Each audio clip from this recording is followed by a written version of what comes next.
Why? Let's go! This show fucking stinks, and the fact that you listen, we are very, very thankful for it. AJ, never cease to amaze me with your toxicity, pal. You got a couple of these? God damn it! What the fuck are you doing? Fuck Boston.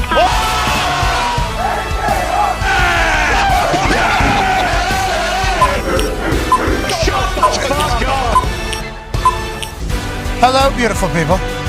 Welcome to our humble abode, the Thunderdome, on this Thursday, March 9th, 2023. This sports program starts now. Rumors are in abundance. I did not know what the boys were going to be yelling there. I think it went a lot better than you guys were selling it moments before we went live on air. Good. There are a lot of rumors right now about a guy that's obviously very synonymous with our particular program, which is Aaron Rodgers. We'll obviously have to chat about that. Also, what's going on with Lamar Jackson, the non-exclusive franchise tag? Immediately upon the tag being placed on Lamar Jackson, a lot of teams called every insider they knew and said, go ahead and say publicly that we're not in on the Lamar Jackson sweepstakes, even though we need a quarterback. Was that all a fugazi? Was that all a smokescreen? Because now we're getting conflicted reports that no, there are some teams that are certainly interested in Lamar Jackson, but the entire non-exclusive franchise tag, 2 first-rounders, plus compensation, a deal sheet that could be matched by the Baltimore Ravens. If he signs, does he never ever hit free agency? Is he locked in? There's a lot of shit to this whole thing. We have Michael Lombardi joining us here in about 17 minutes or so. He's former general manager, coach, assistant to coach, assistant to general manager. Counsel. He's an author, a TED talker, a show host. He knows fucking everything.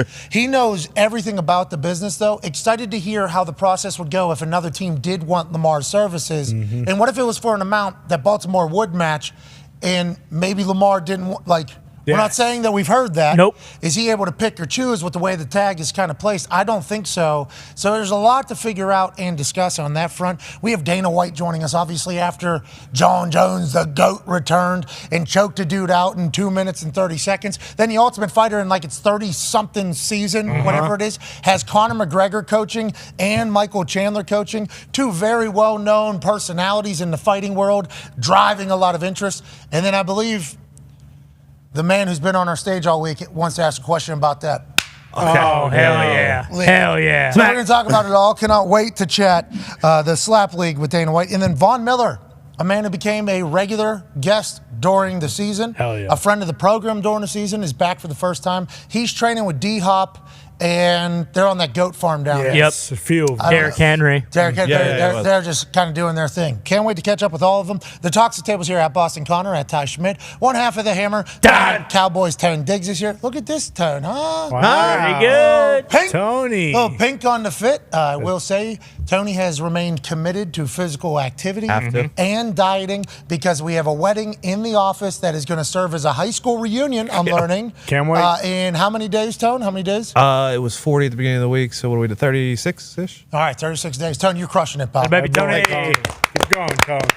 Tone's part of the morning pickleball boys. It is myself, Tone, and another man wearing the exact same color. I didn't know we had a uniform. today. Evan Foxy's back there. You look great, pal. Zito doing a fantastic job. Zito was here late night fixing some wiring shit. Appreciate you, Zito. Let's go, Z. I was just reading the chat. They said the audio sounds immaculate today. Is that real? Yeah. In the ears, too, it sounds different. Like more clear. I concur completely. Yeah. That was because Zito and a man named Jake that we had to hire here from local production, we finally just gave in and said, we got to get this shit fixed, but there's so many wires, you see. There's so many things that could potentially get fucked up. Zito stayed here late night with our guy, Jake. We appreciate it. Thank you, Z.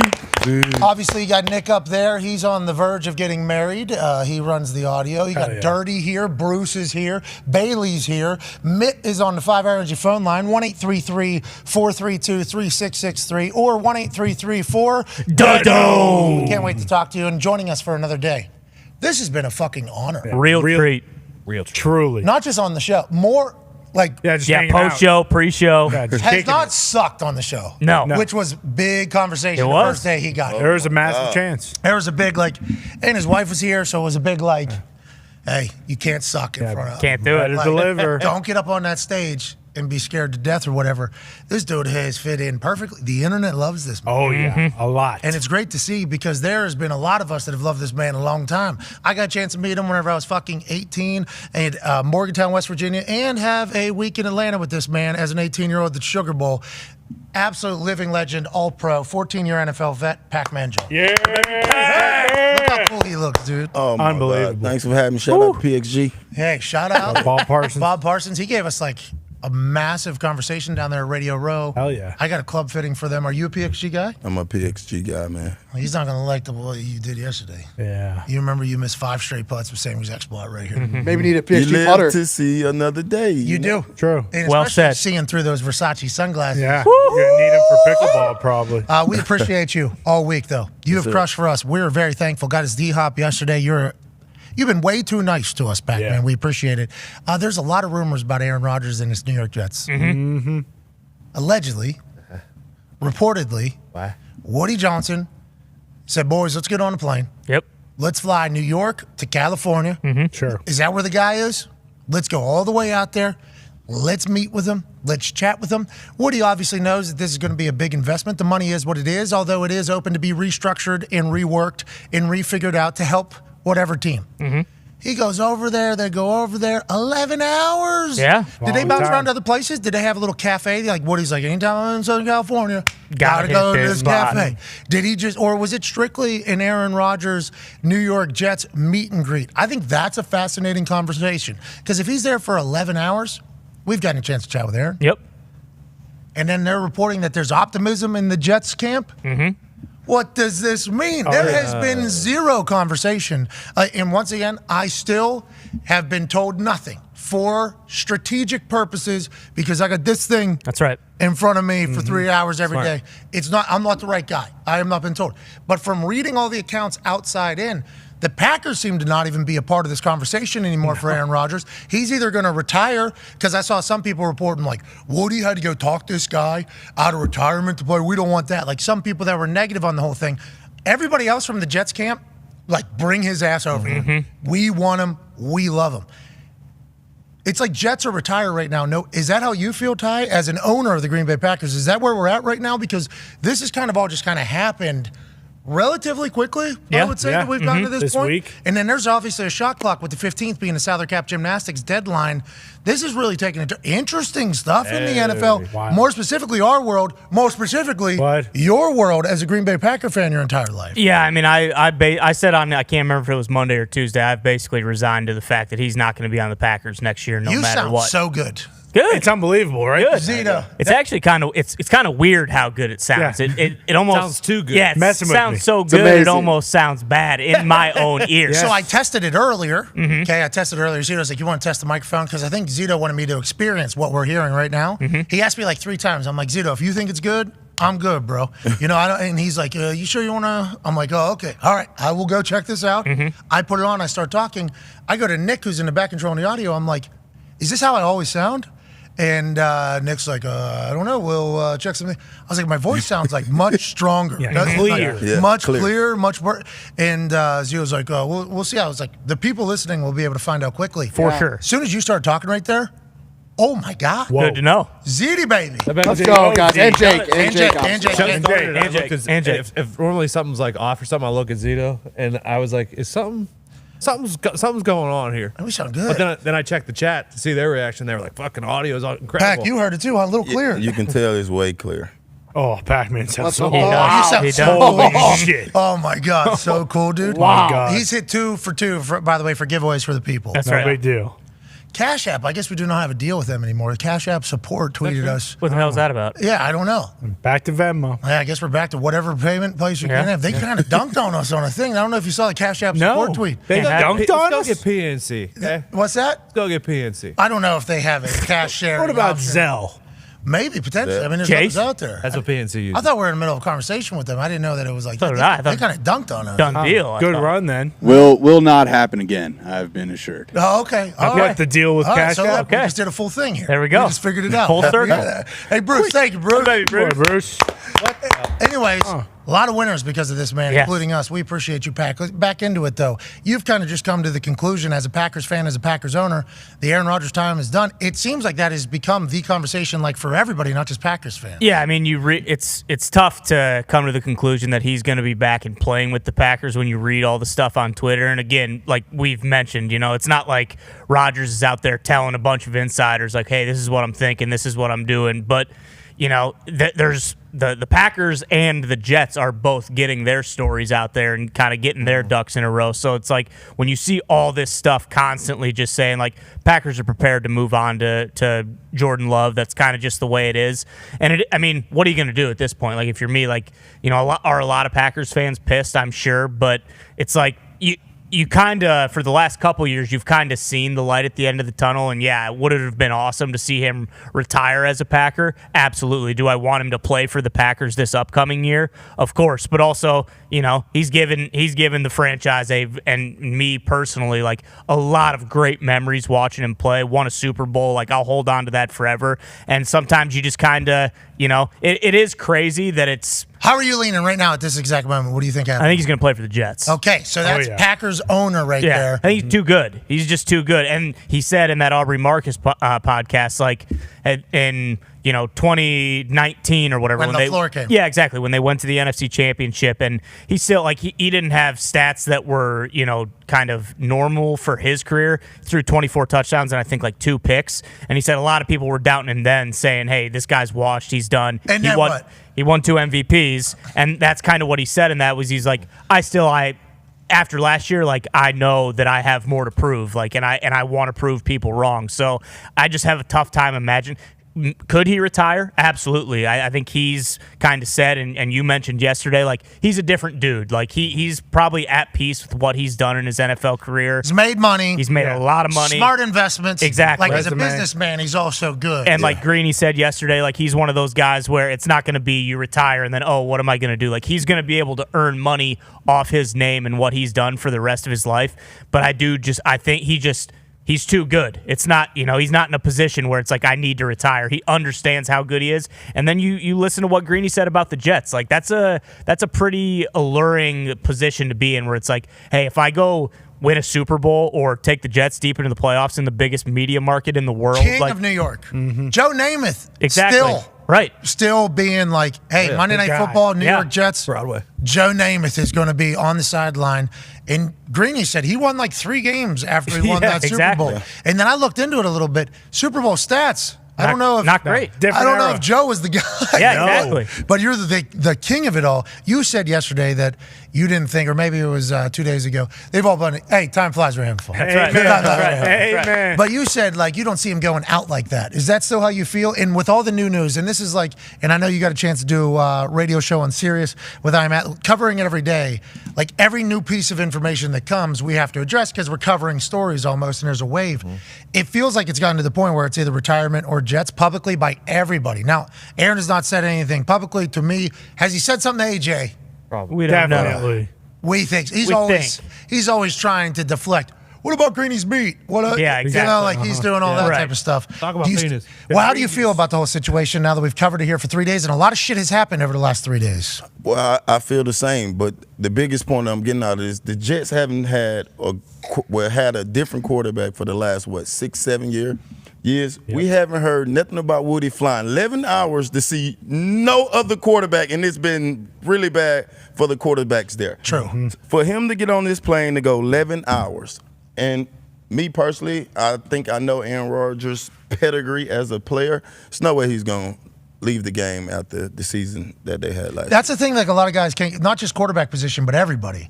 Everybody who wants to go out on top. Everybody thinks that they still have greatness. We thought Tom Brady was going to continue to chase the dragon. Yeah. Like forever, the greatness. And we were worried that what happened to a lot of the greats that we remember in our eyes, the final couple years, thank God, like history only remembers the bangers of the guys. Mm-hmm. But there's sometimes when you're living through it where it's like, okay, this is obviously a different form of this particular person. It is hard to stop doing what you've been great at for a long time. So let alone the fact that he is still great, but even that want to chase it, what you say to the pedigree of the athlete he is, humans in that realm are always chasing greatness, it feels like, right? Yeah, and greats always watch greats.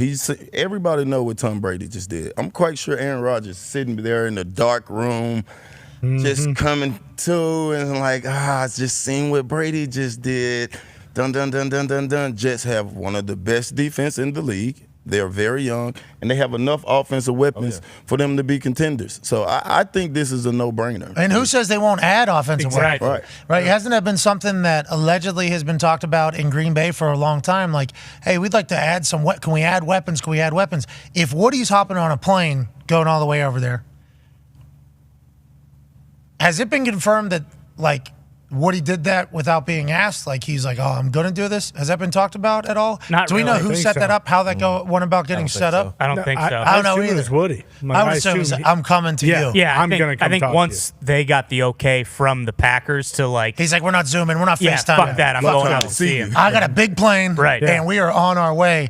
That type of like dedication, it seems like. Oh yeah. Because I don't think this was Aaron saying you have to come. No. No, Of course at not. all. I don't think it was at all. So if Woody's willing to do all of that, Saying by any means necessary. you don't think he'd be willing to be like, also, there's a chance we can do this and be aggressive, and we know our time is right the fuck now. It's like, what an intriguing conversation all of a sudden in the AFC East. Oh yeah, AFC East is screwed because if Rodgers comes, it's Rodgers' division. Like I know the Bills are great, their DC's gone, and two of their best players on defense are most likely gone on Wednesday. So when Rodgers comes, it is his division. And you talked about our Woody Johnson last year. It was the Dolphins and the Jets for Tyreek Hill. Like he has been aggressive to go get weapons to make his team Yeah, better. I forgot about that. Yeah, so like He he's picked going Tua, right? Because he's the most accurate. Yeah. Yeah, I his think most Jets had a accurate- better offer actually. Yeah, they offered a Most better, accurate but of all time. Tyreek Hill wanted to go to Miami. and- Florida versus Texas, that whole Texas thing. Yeah, Well, Texas and weather, Right. and Tua. Yep. Yeah, and we know the 11 hours, we know 10 of that was because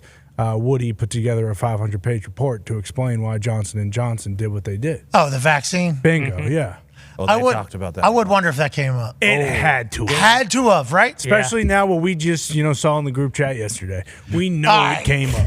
All right. What was that, Connor? There I'm is a not lot of getting shit into happening around that world, though. Oh, yeah. Like, we are not the people you should be taking information Nope. from, but you should go gather your own information on that whole front. Tone, whenever you think about Super Bowl contenders next year, whenever you're thinking of the New York Jets, if Aaron goes, remember Aaron was going to go to the Broncos a couple years back. Yeah. He's going to go to the Broncos, and Broncos fans were like, we're a Super Bowl team. You put Aaron Rodgers on this team.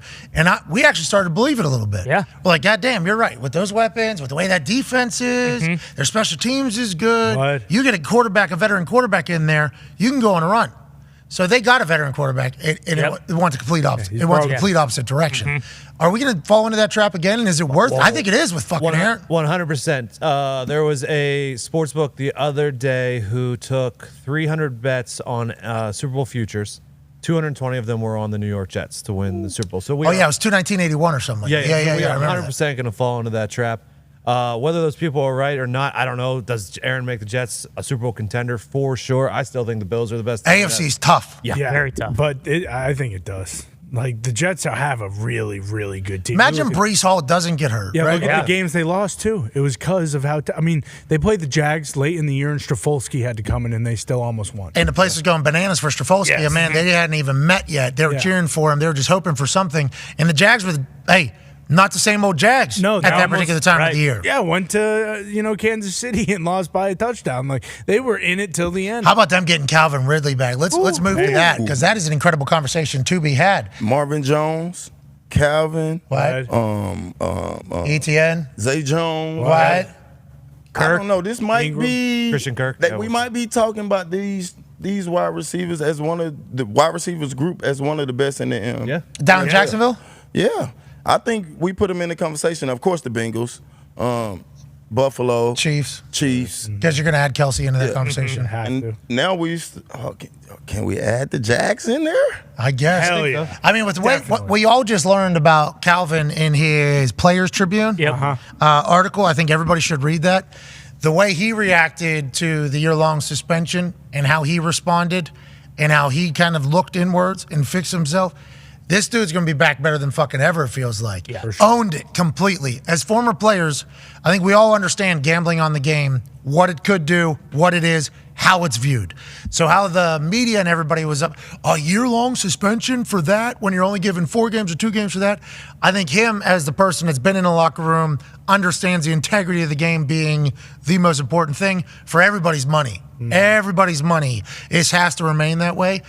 it seems like he took it on the jaw and said, let's fucking go, and became much better human. In his back, he's going to help them immensely down there. And you forget about how good of a fucking player he is when you sit out a year. You watch some of those highlights and stuff. He is a dog out there. Yeah, he's an absolute freak. And you talk about Doug Peterson, like they have an offensive coach, and they traded for him last offseason. So you got to assume Doug Peterson during this season was like, hey, this play might not work against this defense because it's one of the best. Wait till we add Calvin Ridley into this entire thing and see how good this offense really is. Go ahead. Speaking, my biggest question about Calvin, because you sit out a year, you get the little tweaks, you get the hamstrings, you get the groin. I'm eager to know how much working out and how many drills have he been doing with guys pushing him and turning to make sure that he can last the whole You're year. talking a little rust there too, game rust. Yeah, game shape different than like workout shape. But I do know this. I know he a tough kid because I read the article about how he played the whole year with the broken foot. Yeah. But I want to see after a year can he tolerate the longer season? Because how many games we got now? 17 games. So it's gonna be a challenge. But with all the wide receivers that they have, he can take his time. Because he had successes last year. Rush him out there. Joining us now is a man who I can't wait to get his opinion on this. He was a general manager in the NFL. He was an assistant to. He was a consultant to. He was in the coaching ranks. He's an author, a TED speaker, a podcast host, a live show host, an email newsletter author. The Daily Coach, which I still read every single morning. Ladies and gentlemen, Paisano, Michael Lombardi. Yeah! How are we doing? I'm great, man. How are you doing? Real quick, to Pac's point there, and by the way, Pac-Man was talking about you earlier. You have fucking done everything in the sport of football except for play, right? Is that right? Yeah, in college I played not very well. I was a long snapper. I was, I could do that. That was the good thing. I played center and long snapper at Hofstra, but I was more, I started, but the long snapping is, was my claim to fame, I guess. I didn't know that. We should have done more research. The guy's a player too, obviously. Played the game, special teams and on offense, obviously. The guy's everywhere. Loves football. What he just brought up about Calvin Ridley, both them may be having one of the best wide receiver rooms in the NFL immediately with him being added into it, and also game rust. Have you had any experience with somebody who either gets suspended a year or misses a year and comes back, and how do you kind of temper them back into the whole program? Well, let's start off with, I thought the trade that Trent Baalke made originally to get Ridley, I thought that was a great coup because that adds to the room, as you guys were talking about before I came on the air. I think they were a receiver away from being dynamic offensively. And with Ingram is now, because Ingram's a receiver as well, even though he's called a tight end, he gets cheated in the player association in terms of the designation. He's he's a receiver, like Kelce's a receiver, but they're very skilled. And with ATN in the backfield, remember, when you're in spread, the back makes everything go. Because if the back can run and catch, it becomes a lot difficult for you to defend them. The back is the point guard. It really sets the tempo for everything. And when you have that back like ATN to go along with Ridley, who's a number one receiver. I mean, this Ridley kid is good. Now, and he's healthier. It seems like he's healthier than he's ever been too. You know what I mean? I think the year off's going to hurt. I mean, look, Le'Veon Bell took the year off and it hurt him. He never was the same player. True. But I think what Pac was saying about getting himself back in shape and training and working hard, he's got a whole off season to do it, and he's young enough. I mean, this is going to be a really talented Jacksonville team, especially the second year in the system. Walsh used to say this all the time. The first year will teach the players the system. The second year will develop their skills in the system. This Jacksonville offense should take off. Yeah, and the thought that Doug Peterson's the right guy to do it is the right one, too. And he's got some motive, He's got some motivation with what happened out of Philly. Right, Doug Peterson? Kind of, they win a Super Bowl, build a statue, and then we go our separate ways just out of nowhere. And Philly has success afterwards, Doug Peterson, former player, competitor, obviously a part of the reason. He has a lot of reason to want to get that Jacksonville team to the top quickly. What a story that would be. Jacksonville being able to, they were tarping off the top of the stadium not too long ago. There was people not showing up, and then now they 27 zip in the fucking playoffs, and they don't just fold, go away at all. They come all the way back. What a culture. Speaking of culture, Lamar Jackson seemingly fits in the Atlanta Falcons culture, also in many other cultures that are around the league. As soon as he's given the non-exclusive tag, which we know other teams are able to come and get him, and we want to break through that process here in a second. But first, I want to know, why do you think all these teams came out so quickly publicly saying we are not in the Lamar Jackson race, even though they are certainly in the quarterback needed race and they've looked into other veteran quarterbacks of the past? Is this like a message you think that's being sent about guaranteed contracts? Lombo, is that how you read it as a man who spent, 60 years in the NFL, pretty much, or 50 years in the NFL? Honestly. Well, I think it's lion season in the NFL right now. Like, how can the Atlanta Falcons with a straight face say that they were all in on Deshaun Watson last year and say they're not in on Lamar Jackson? That's what Pac-Man said, too. How can Carolina say that they're not in on Lamar Jackson? First of all, Ryan Poles, the general manager of the Chicago Bears, says he has 3 number ones on the table, according to what Peter King wrote about in his column, that teams will move up and he can get 3 number 1 picks. He can get the flip in the first and then 2 more ones. Why would you pay all that for an unproven player when you can go get Lamar? Now, look, the contract becomes tough because there's no agent involved here, so it's a tough situation. What the Ravens did by putting the non-exclusive on is they took an advertise. They said, call us, make a deal. And I think all these teams that said they're not interested when they were interested in Watson last year, what message are they sending to their fan base? I mean, we were interested in Watson last year, but we're not interested in this guy. This guy won MVP. The other guy missed football. Like, how does that make any sense? So I think a lot of it is just posturing, and a lot of it is a message to the Ravens that they're not going to engage, trying to get the price of 2 number 1s down. Remember, when they put that tag on them, you don't have to pay 2 number 1s. You can negotiate a deal. So it could be less than 2 number 1s. And I think that's what we're in a posturing mode of the NFL. We're not interested in Lamar. Frankly, who wouldn't be? Like, I know it's going to cost a lot of money. I know the guarantee's a problem, but there's still solutions. Pac-Man has a question for you.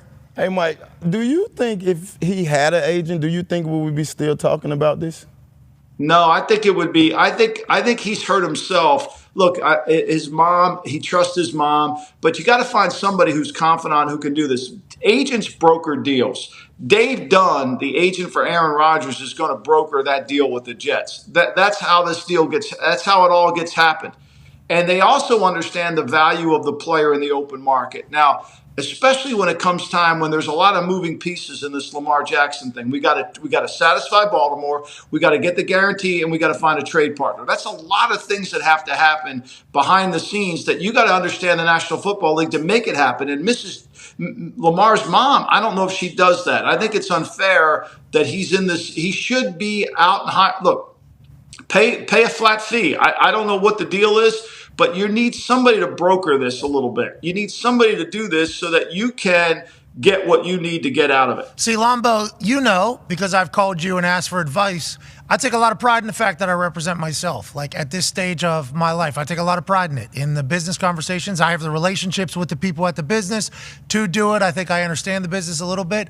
But at some points, too, like, there's a time where you have to look and be like, good business is probably for me not to be the one handling this particular situation, because Lamar is in a very unique, this is a billion dollar industry, and you're talking about 31 billionaires, okay?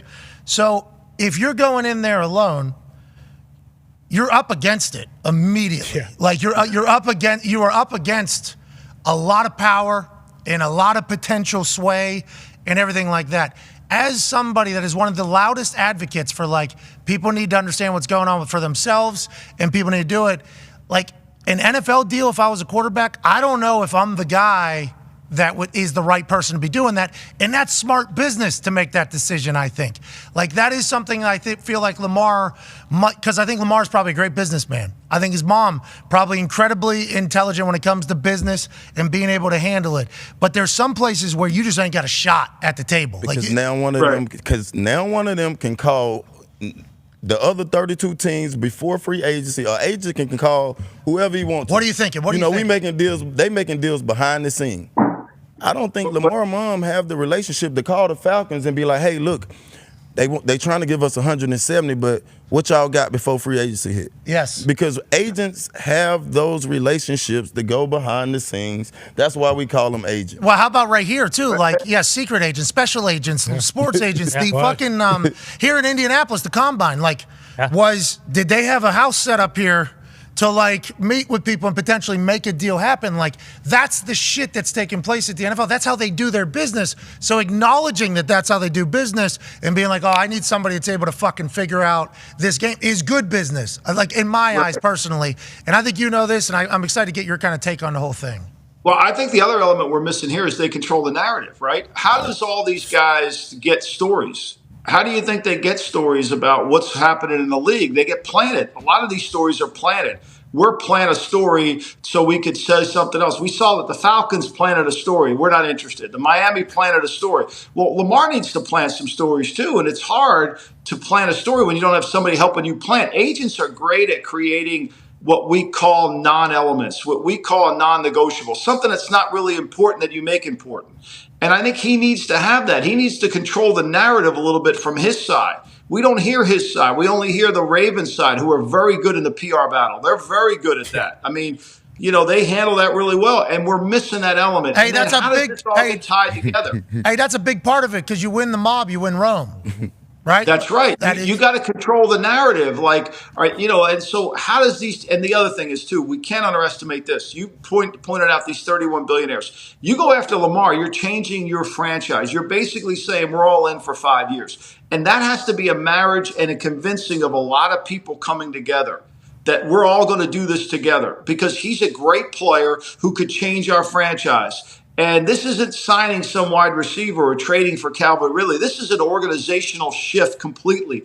And you got to get everybody behind that. And that takes somebody who can do alignment, who can connect all three things together. And I think he's missing that. I really do. I think he's hurting himself in the long term about that. Brokering a deal is more than just saying, I want $200 million guaranteed. Yeah, it's a lot of shit. It's a lot of, as somebody that's been through it a few times, just because I wanted to learn what it was like, and I've had success, and I'm a great card player, so I think that helps me out in the entire thing, and I have great people that help me out, like this man who, it was 20 minutes before I went into that one negotiation where I called you, and you fucking gave me like a motivational speech. I will forever be grateful for that. I want to let you know that. Well, I think you understand the business, right? And so you didn't have to get traded. You were negotiating. It was a straight line. This is a little bit of a curvy road that you got to navigate, and you got to be able to see beyond the road. I mean, the secret to all victory lies in the organization of the non-obvious. And in this case, you got to see the non-obvious. Bars! Hey, dude, that was awesome there, Lombo. That was incredible. Well, I set that up. Hold on, though. Remember? Yes. Oh, yeah. Oh, yeah. I learned yesterday that there are some thoughts that, like, we set up the conversations that we have with people to get those things. So we obviously set that thing up to get you to just drop that fucking absolute gem of a line. Say that again one more time. The secret? Well, it's Marcus Aurelius' quote. I talk about it all the time when I give out speeches. The secret to all victory lies in the organization of the non-obvious. What does that mean, right? Like, what is not obvious to the viewer? Like, in football, what's not obvious? Okay, penalties in the kicking game's not obvious to the fan, but if you don't have penalties in the kicking game, that's a secret to victory.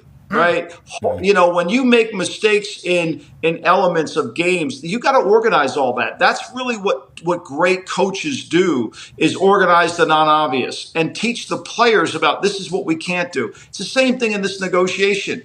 The worst thing, if an agent said to me and I was on the telephone and they would say, what's important to you in this negotiation? Right? That seems obvious. No, that's the non-obvious, because if I tell him what's important, he's going to give me everything that I want and take everything else away from me. So he's got me focused on something that's not obvious. So you got to be really careful, and you got to be smart about it. That's why I think he needs representation, and I think his mom should be included in it. I'm not saying she shouldn't. Hell yeah. But I think there needs to be legal. I don't want to say legal advice. There needs to be experienced advice. There needs to be experienced strategy, I think. Like, hey, this is what we need to do. There's somebody out there. Yeah. And I've obviously been his biggest advocate. He's the guy that put everybody in this current situation right now. Mulugeta is the guy that I'm like, if I'm Lamar Jackson and I'm his mom, I'm like, all right, this is what we're going to do. We're going to hire Mulugeta. Congratulations, you're now an employee for us. Mm-hmm. We need you to get this deal done. Like, you're still a businessman by doing that. Like, I hope that is still something that's being pondered. You know what I mean? I think if we just go back to his draft status, okay? Here's Lamar. He's the best player in the ACC. He won a Heisman Trophy. He had to sit in the green room for 31 other picks. We're talking about Anthony Richardson, who is a tremendous athlete. Look, I've loved Anthony Richardson since the first time I saw him. Is he a great quarterback? I don't know. But Anthony Richardson, we're talking about in the top 10 picks. We're talking about him going in the top 10 picks. Lamar went 32. Who's a better player? Trey Lance went third. Lamar went 32. So my point is that agents can help you get drafted earlier by selling you. Lamar didn't have anybody selling him. You see, it affected him in the draft. It affected him in the. He sat in that green room for 32 picks. This guy should have been picked why? Josh Rosen went ahead of him. All due respect. All due respect. Went to a couple. Hey, hell of a college. Hey, yeah. The Rosen one. That's right. The Rosen one. We're proud of him. Hey, we're proud of him. Didn't work in the NFL. It's very fascinating, the business side of the NFL, and obviously you've been on all sides of it and have seen a lot of deals be completed and probably fall apart because of small things like that. And your whole, the non-obvious mass organizing, the non-obvious where that's like the little things lead to big things, right? Pretty much, because the little things are the things that are non-obvious. It's like the wording of that quote, though. You sounded fucking, clean. Yeah, dude, didn't even have to look at something like what was that? What did Marcellus what is that fucking name? I like that. I like that you brought up the original Gladiator quote, and then he trumped it with the Marcus Aurelius quote. Yeah, I love everything. Unbelievable. Absolutely incredible, Lombo. Your brain is a great one. So help me explain this, okay? And Tone Diggs loves saying this whenever he asks a question. And the internet, obviously, we didn't create this. Tone didn't create this. But this is an avenue in which some people ask questions. Explain to me like I'm a fucking 5-year-old, okay? Lamar signs this. He hasn't signed, okay? He has not signed.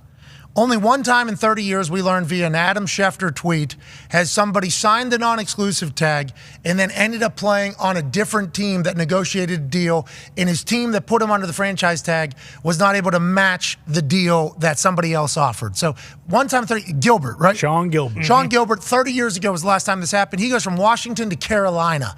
I believe Carolina probably new stages there, so they were probably willing to do whatever to get players at that stage. Lombo, do you know this? Yep. I remember this really well, and it was a huge splash for him because, first of all, Gilbert had an agent that was really, it was challenging to get a deal done with him. And Sean was really involved in the negotiations too. And Sean had a sense of his value and he was intimately involved, and it was not an easy negotiation with him. And I think that at Washington had basically said, okay, we're not going to go down this and we'll do it. And then Carolina saw the opportunity to make a deal, and so that's what happened. Okay, so we start talking about Lamar Jackson getting the non-exclusive tag. Well, he could just go to another team, we start thinking, because this was the conversation leading in to the franchise tag deadline was, is Lamar going to be exclusively franchise tagged, which rarely happens, or non-exclusively franchise tag happen, which always, I got non-exclusive franchise tagged. Difference is the 2 first-rounders and the ability to negotiate, and then bang, you're out. So those 2 first-rounders, that's you kind of chatted about this earlier about how that's negotiated. The way the rules state kind of is the 2 first-rounders almost get you in the door, then you can negotiate, and then if you and the player agree to it, then the next team the home team has 5 days to match it. What if they match it and the player doesn't want to play for that team, though? It's like, yeah, that's the deal for you, not for them. Like the deal, is there an ability to do that? And does he have to sit out a year then, or can he say no and just take the franchise tag? This is where the agent needs to be involved. So there's steps in this, right? So if I were representing Carolina and I wanted to get into this deal, and I'm not saying they do, but if I were, I would call DaCosta on the phone and say, look, Eric, we know you want to trade him. Let's you and I work out a deal. We think the kid wants to play for us. You and I work out some kind of compensation, and then I'll deal with the mom and I'll deal with the player and I'll get a deal done. And then once we've agreed to that deal, we'll have Lamar sign the tender with you, and then we will trade you those picks for the tender, and then we'll redo his contract when we get him. Got it. Okay? All right, so that's how that's going to happen. That's a lot. Yeah. That is. It's a lot of layers here. It's a lot of layers. But the first layer that starts is you got to make sure that if I'm at Carolina, look, Eric, I know you want to trade the player. I don't give a shit what you're saying to me about, he's going to play on the tender. You and I both know you didn't put that tender on him to not trade him. So forget about the 2 number ones. Here's the best offer I'm going to make. And they can override the NFL and just say, yeah, we're taking this. You can override it because once he signs the tender, now I can trade a player who is under contract. Got it. And there's no compensation to it. So now I say, look, Eric, I'm going to give you a 1 this year and I'll give you a 3. That's my best offer. What do you want to do? You want to keep that $32 million on your cap? You want him for one more year? What are you going to do? You going to franchise him again? I got leverage in this thing. So I'm negotiating this deal with him to get away from the 2 number ones. I'm not just saying to you, okay, now if I wanted to surprise DaCosta with a front-end loaded deal that he couldn't match, that's one thing. I don't want to do that. I want to deal with him. I want him involved in this. So I want to get him to agree to a deal. Then I agree with Lamar, and then I end up making the deal. So you have to have 2 first, though. You have to have this year's first and next year's first, because they're saying that San Francisco 49ers can't get involved. You only have to have that if you surprise them. Like, let's say Miami does not have a first-round pick. Okay? So Miami, Chris Greer calls up DaCosta and says, look, I'll give you a 1 and 24. I'll give you a 3 and 25. Okay, would you take that, Eric? DaCosta says yes. Okay, I've got permission to talk to Jackson. I've got a deal with Jackson. You and I have a deal. Jackson signs his tender. I'll trade you the 1 and 24 and the 3 and 25. I get him, and I redo his contract. That's it. Once he signs the tender, those 2 number ones are off the table. So hold on. I have a question for you now. So Baltimore could technically, and I'm not saying anybody would want to do this because it would be terrible. They could just, sign. No, fuck you. And is that something that could happen? Does that ever happen? No, that would never happen, because you would have to have an agreement. Like, look, we have a deal, and it's part of because here's what happens. Lamar's only signing a deal to get this bonus, and the Ravens can't do the contract, right? So this is just a standard trade still. This is just extending the trade window almost, it sounds like. Well, this is basically getting away from the 2 number ones. Once he signs a contract, you can't trade a player who's not under contract, okay? You can't trade a player, but once he signs a contract, that tender, that exclusive right deal is off the table. All right, so if Lamar Jackson's mom, do we know her name? We should know her name. She is currently a representative for a couple. She's about to negotiate a couple $100 million. Felicia Jones. Felicia Jones. So Felicia right now needs to be potentially reaching out to any team there's 10 of them that are quarterback needy teams, and saying, hey, is there any way we can do business? Figuring out what they would be, and then going back to DaCosta, or the other GM would reach out to DaCosta then at that point and say, this is kind of how this goes. What does Felicia Jones need to do, you think, first? And how do we get that? I think you should call Chris Greer on the phone and say, look, my son grew up in Pompano Beach. He played at Boynton Beach High School. He wants to play in Florida. That's where he wants to play. We will do a deal with you if you go make a deal. And take the Miami Dolphins temperature. Now, we know what their temperature is publicly. They don't want a quarterback out of yada. Yeah, because Tua, they got to put up Tua. Right. They got to take the temperature. And now Greer's got to go make a deal. I'll trade you X, Y, and Z.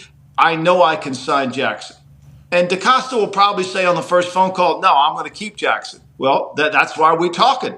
Because you wouldn't put that non-exclusive if you're going to keep them, right? Like, that's why we're talking. See, trades aren't just about I'm going to give you a 1 and a 1. I mean, trades are about negotiations. It's about, who has leverage, who doesn't, selling. If Brian Poles had 3 number ones like he said he did in that column that Peter King wrote, he would have made a deal already, right? It goes back to the great movie Rounders, Oh, yeah.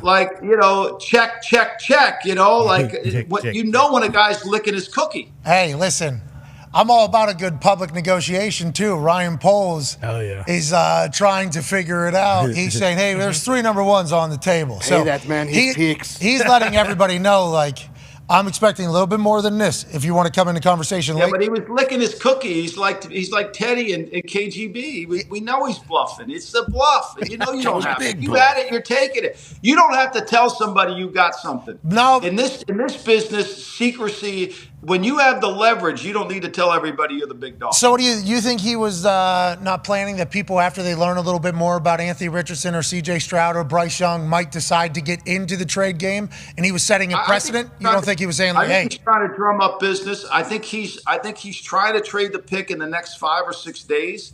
I think he's probably got 3 or 4 teams that have interest. I think ideally, if you're him, you want to try to layer it down. You want to go from 1 to 2 to 5 and then add more, or you want to go from 1 to 9, whatever you want to do. But there's a lot of conversations behind the scenes about that pick that I think are happening, but I don't think it's where he said it was.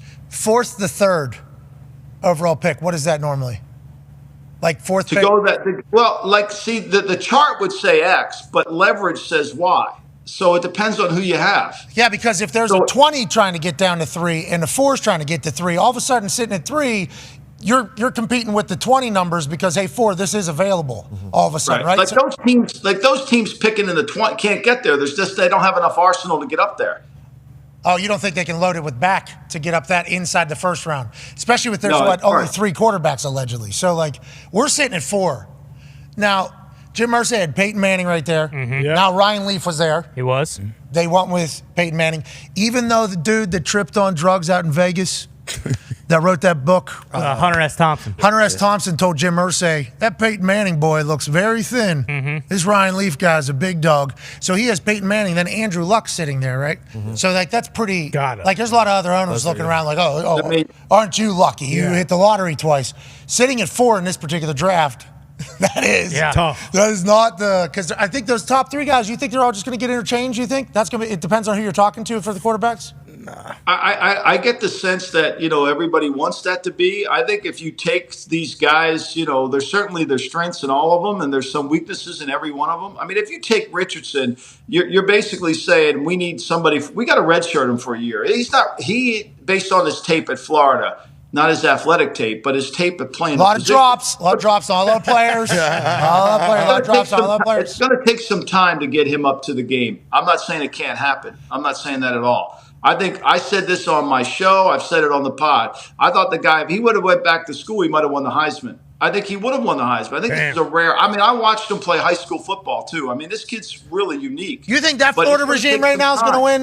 Dude, I'm only saying this strictly because I watched Oregon State at the Vegas Bowl, and I got a chance to kind of check the temperature of the whole entire program almost via my Twitter. I don't know. I think he kind of had to go. And that Florida, hey, they're in an interesting spot right now. That Florida program is in a bad spot right now.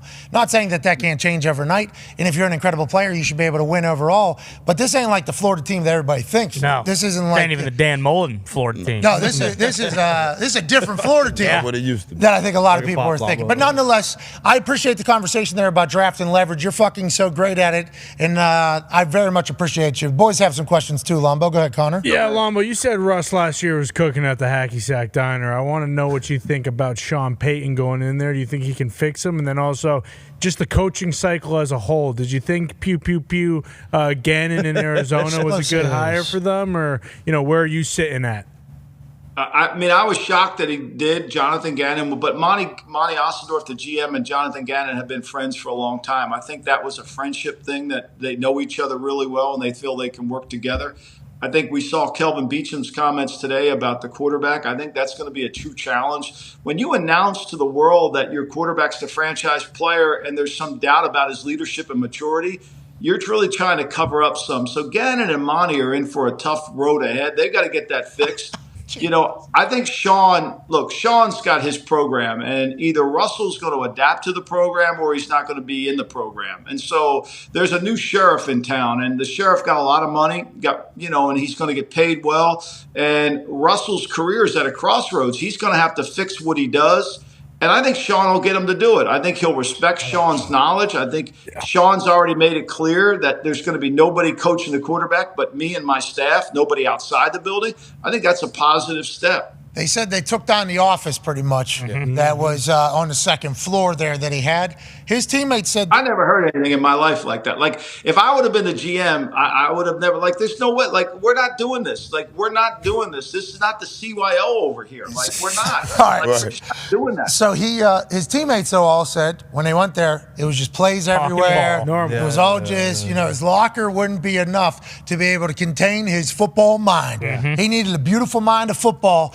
Everywhere around their dry erase board, everywhere they said. So his teammates never seemed to really have that big of a deal, but I'm sure whenever the teammates first learned of it, everybody was like, I ain't going to your fucking office. What? Right after What he are we was doing? jerseyed. What the? Then maybe they did. I don't know, but I'm happy to hear Sean Payton, the way he addressed it too. Remember they were like, Sean, we heard reports of The Office and other coaches being in there, and he goes, I'm foreign to that. Yeah. That was immediately. Publicly, I don't even know. He said no shot. And then we asked him about eating dinner with Russell, and he said, Joe Montana was there. And he was like, Joe Montana to me was my guy. I'm talking to Joe and I'm talking to Russ. I feel like Sean believes that he's fucking such a football guy that he'll be able to just get it going. Yeah. I love Sean Payton. He came on our show as way too nice to us. Way too nice. He was supposed to be on for 15. He stayed for like 45 fucking minutes. That guy wouldn't leave. His little person, the little ad person that was in the back next to Zito, every question I asked him, or the boys asked him, Zito would be like, he has to go to, and then he has to go in like 2 minutes. And then he has to go to name of show that he's going to. And I'm like, I know that show. They're not going to be happy. Then, hey, he has to leave. And then I say to him, hey, I'm being told you got to get out of here. He goes, I'm in charge. Nah, what do we even? He was there for like 40 minutes. I felt terrible. Oh, he's a football guy. Yeah. I mean, think about this. So when I was at the Eagles, Jeff Lurie comes to me and says, John Gruden was the offensive coordinator at the time. And he says, we got to find somebody to replace Gruden in case Gruden leaves, which he did eventually. So Billy Callahan knew Sean from years ago. We interviewed Dirk Cotter, Robbie Bosco, and then Sean had just got fired from Northwestern and just took a job at the University of Maryland. And he was moving his family, and he gets the phone call from the Eagles, and he detours, and we give him the job. So then he starts at the Eagles, and we're at the Vet Stadium, and there's no office space for him. So he works with a cell phone and a briefcase. That was his office. And he just came into the building in exactly the same personality that he is now. He just basically embraced the job. He learned everything he could from Gruden, and he became a pro NFL coach. And that's kind of his personality. I mean, he grew up a kind of a guy that understand how to work hard, and he's been able to develop that. And then the years with Parcells, I think those years in Dallas with Parcells have made him to where he is today. Great shoe game, too. Yeah, clean. Incredibly clean shoe game. It's unbelievable. Tone has a question for you, Paisan. Lombo, I caught the tail end of an interview you were doing the other day. Did I hear you say that if a team really wanted to, they could go get Kirk Cousins or Matt Stafford right now? Oh, Matt Stafford's fully available. For Matt Stafford, they would love to trade. They can't do it because he's got $57 million guaranteed. Hold on, though. There's a lot of Do we know he's playing? Do we know he's playing? We're 100% sure he's playing? Well, he says he is playing, but but Pat, his contract, he's got 26 million of an option bonus on the third day of the league year, and he's got 31 million in paragraph 5 on the third day of the league year. All of that is guaranteed. Okay, that's 57 million. That's good. Now, Whoever worked that, guaranteed, when I say guaranteed, that's for skill and injury. So it doesn't matter if you can't play or not. Out of Detroit to LA with this contract. Win a Super Bowl. You're in commercials. What a dream for Stafford to do this. He's got 57 million coming to him no matter what. The Rams, what are they going to do? They're trying to get out from it. So I don't really want to hear the bullshit that, we're not trying to trade him. Yes, you are. You've called teams. I know this. I know this. Okay? Yep. And so, I don't really care what they say. They all lie about it. I lied about it. That's for Kirk Cousins. Kirk Cousins has 30 million coming up. He's due 10 million in paragraph 5. He's got 20 million on a roster bonus. But he doesn't have a contract past 24. I mean, they would definitely do something if they could get something for him. And they're not going to extend him out. You're saying business-wise. You're saying business-wise. I just said this on my podcast an hour ago. Adam Thielen, you could have Adam Thielen. There's so many players you could have right now if you wanted to take on their deal. Like Darius Slay, the corner for the Giants, for the Eagles. You could trade for him if you wanted. His agent's out there shopping for a deal, partly because he wants a new contract, and you could trade for him. So, it's not uncommon that this happens now. Slaymaker? Slay. Wow. Slaymaker's on some more money. Okay. Hey, good for out of Detroit. There's another guy. Yeah. Out of Detroit. Hell yeah. Deserves it. Let it go Slay. When we say this isn't this is the business of football. You can't fall in love with especially for Howie Roseman. He's going to have to sign Hurts to a huge contract. He's got to liquidate some of his guys. He's got 2 number ones. So as a general manager, you're sitting there saying, okay, if I trade Slay, I get this back for him. He goes and I draft this guy. And you start replacing things because you have to fit everything in to the puzzle that you're around, which is your team based on the cap. And whenever players talk like the NFL is a business, people are like, for the love of the game. Do you hear what's going on right now? Oh, He yeah, just said sure. the assets here. You can trade for this. You got futures here. Replace there? Yeah, it's like you got this guy coming in, much cheaper price. It's like that is how the NFL actually works. And I think it's more fascinating when people know that, but I don't think people fully understand that that's happening at all times almost behind the scenes, especially with 1 week to go before we got to get underneath the salary cap on March 15th. It's the only way it has to work. And that's where what happens, like the Giants signed Daniel Jones because they love Daniel Jones. When you fall in love, you overpay. When you don't love, you won't overpay. Like the Giants could have said, okay, Daniel, you become a free agent. Like quarterbacks typically don't want to change teams. But, we have to sign you. Like Geno Smith, I mean, the Seattle did a great thing. They signed him to a really good deal. He got a good deal. And then they came out and said, look, we might draft a quarterback anyway. Like your job is to basically find out a way to you're in the season where you can improve your team. Like there's no locker room now. The chemistry, the culture isn't in the team yet. It doesn't start until when you get everybody together. And who knows what that team's going to be. We got to make it as good as possible. Last question for you here from Ty. Yeah, Lombo, you mentioned that Dave Dunn's going to end up brokering a deal for Rodgers with the Jets. From everything you've heard, is that is that a done deal? Is he going to go play for the Jets? Because now, everyone's saying, hey, retirement's still possible. And then on the other side of that, a lot of Jets beat reporters are tweeting today that, hey, the Packers aren't asking for a king's ransom. Like he could be had for a second-round pick and maybe a late-round pick. Do you agree with that, or what kind of compensation do you think the Packers will get in return if he is traded to the Jets? I said this on my pod last week, that the Packers are looking for a 1, and they want something else if he plays longer. Now, I think what that means is, we want your 1, but if he plays 2 years, we want a 3, or we want a 2. We want a conditional pick to go along with what we have. Now, maybe they'll take a 2 and a conditional pick for something else. I don't know. But I have a hard time believing that Woody would load up that airplane, fill it with fuel, and fly 2,500 miles across the country if he didn't think the kid was going to play, if he didn't think Aaron was going to play. Like, I don't think you're going to waste fuel on that. Like, it's not an expedition. We're not just Lewis and Clark here. We're hoping to find shit, So, like, that's what Packers I think they expect it. I think they want to do a deal. I think the Packers want to do a deal. And I think Aaron wanted to hear what they had to say. And I think that ultimately where Dunn comes into play, most importantly, is how do we structure this contract where it fits this? What we've noticed here in the last 12 hours, the Jets are dumping guys. We just saw that Barrios, they're not going to get rid of him.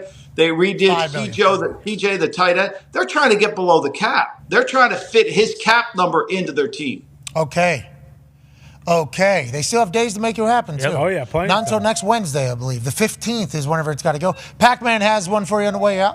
I heard you say Daniel Jones. I want to ask you 2 questions. Oh, shit. I want to ask you, what do you think should Daniel Jones' number been? Of course, I think the Giants wasted a lot of money there.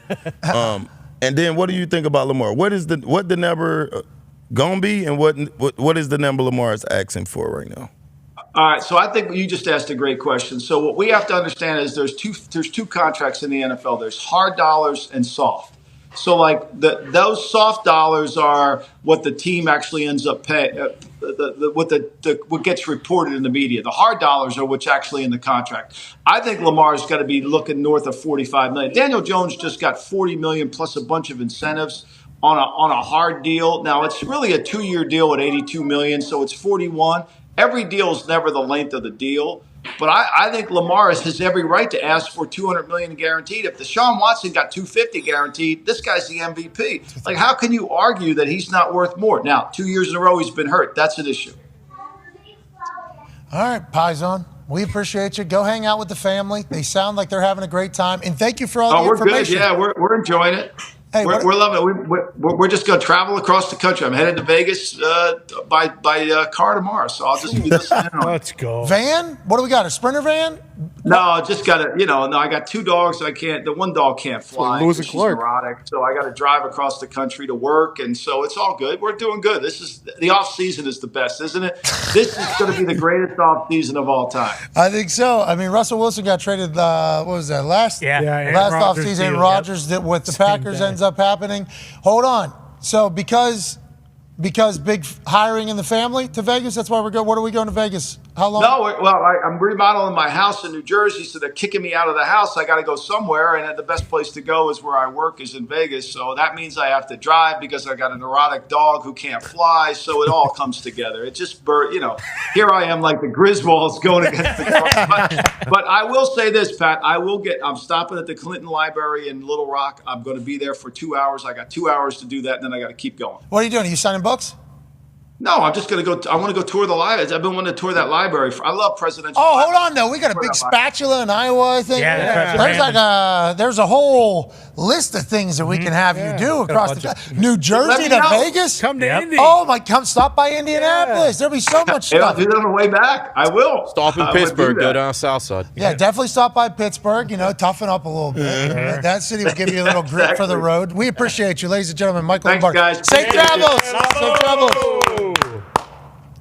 That's a long drive, bro. Oh, wow. 3 days. What are you talking about, though? This guy, hour, 40-minute drive. No, that's nothing. Oh, no, that's my time to myself. This is a great drive. I like that. Yeah. You know what I mean? Mm-hmm. Cincinnati and Indianapolis not too far apart. I listen to Mexican music because I don't know what they're saying. Nice. So you don't sing along with it so you can think. Oh, I just listen to the beat. Yeah. Love that. Block it out. Always good upbeat sounds as well. I mean, I almost said so much there. He Matt was Stafford is on it being today. shopped right now. Darius Slay, agent, is out already reaching out to people. If he's not available, you're already talking to I know you're talking to teams. Yeah. It's like, boom, that's fucking. What? Hey, I Michael don't Lombardi. bullshit. I know what you're saying. Lombardi was sick of it. Yeah. I assume because somebody came out and combated against what he had said, and there had been reports.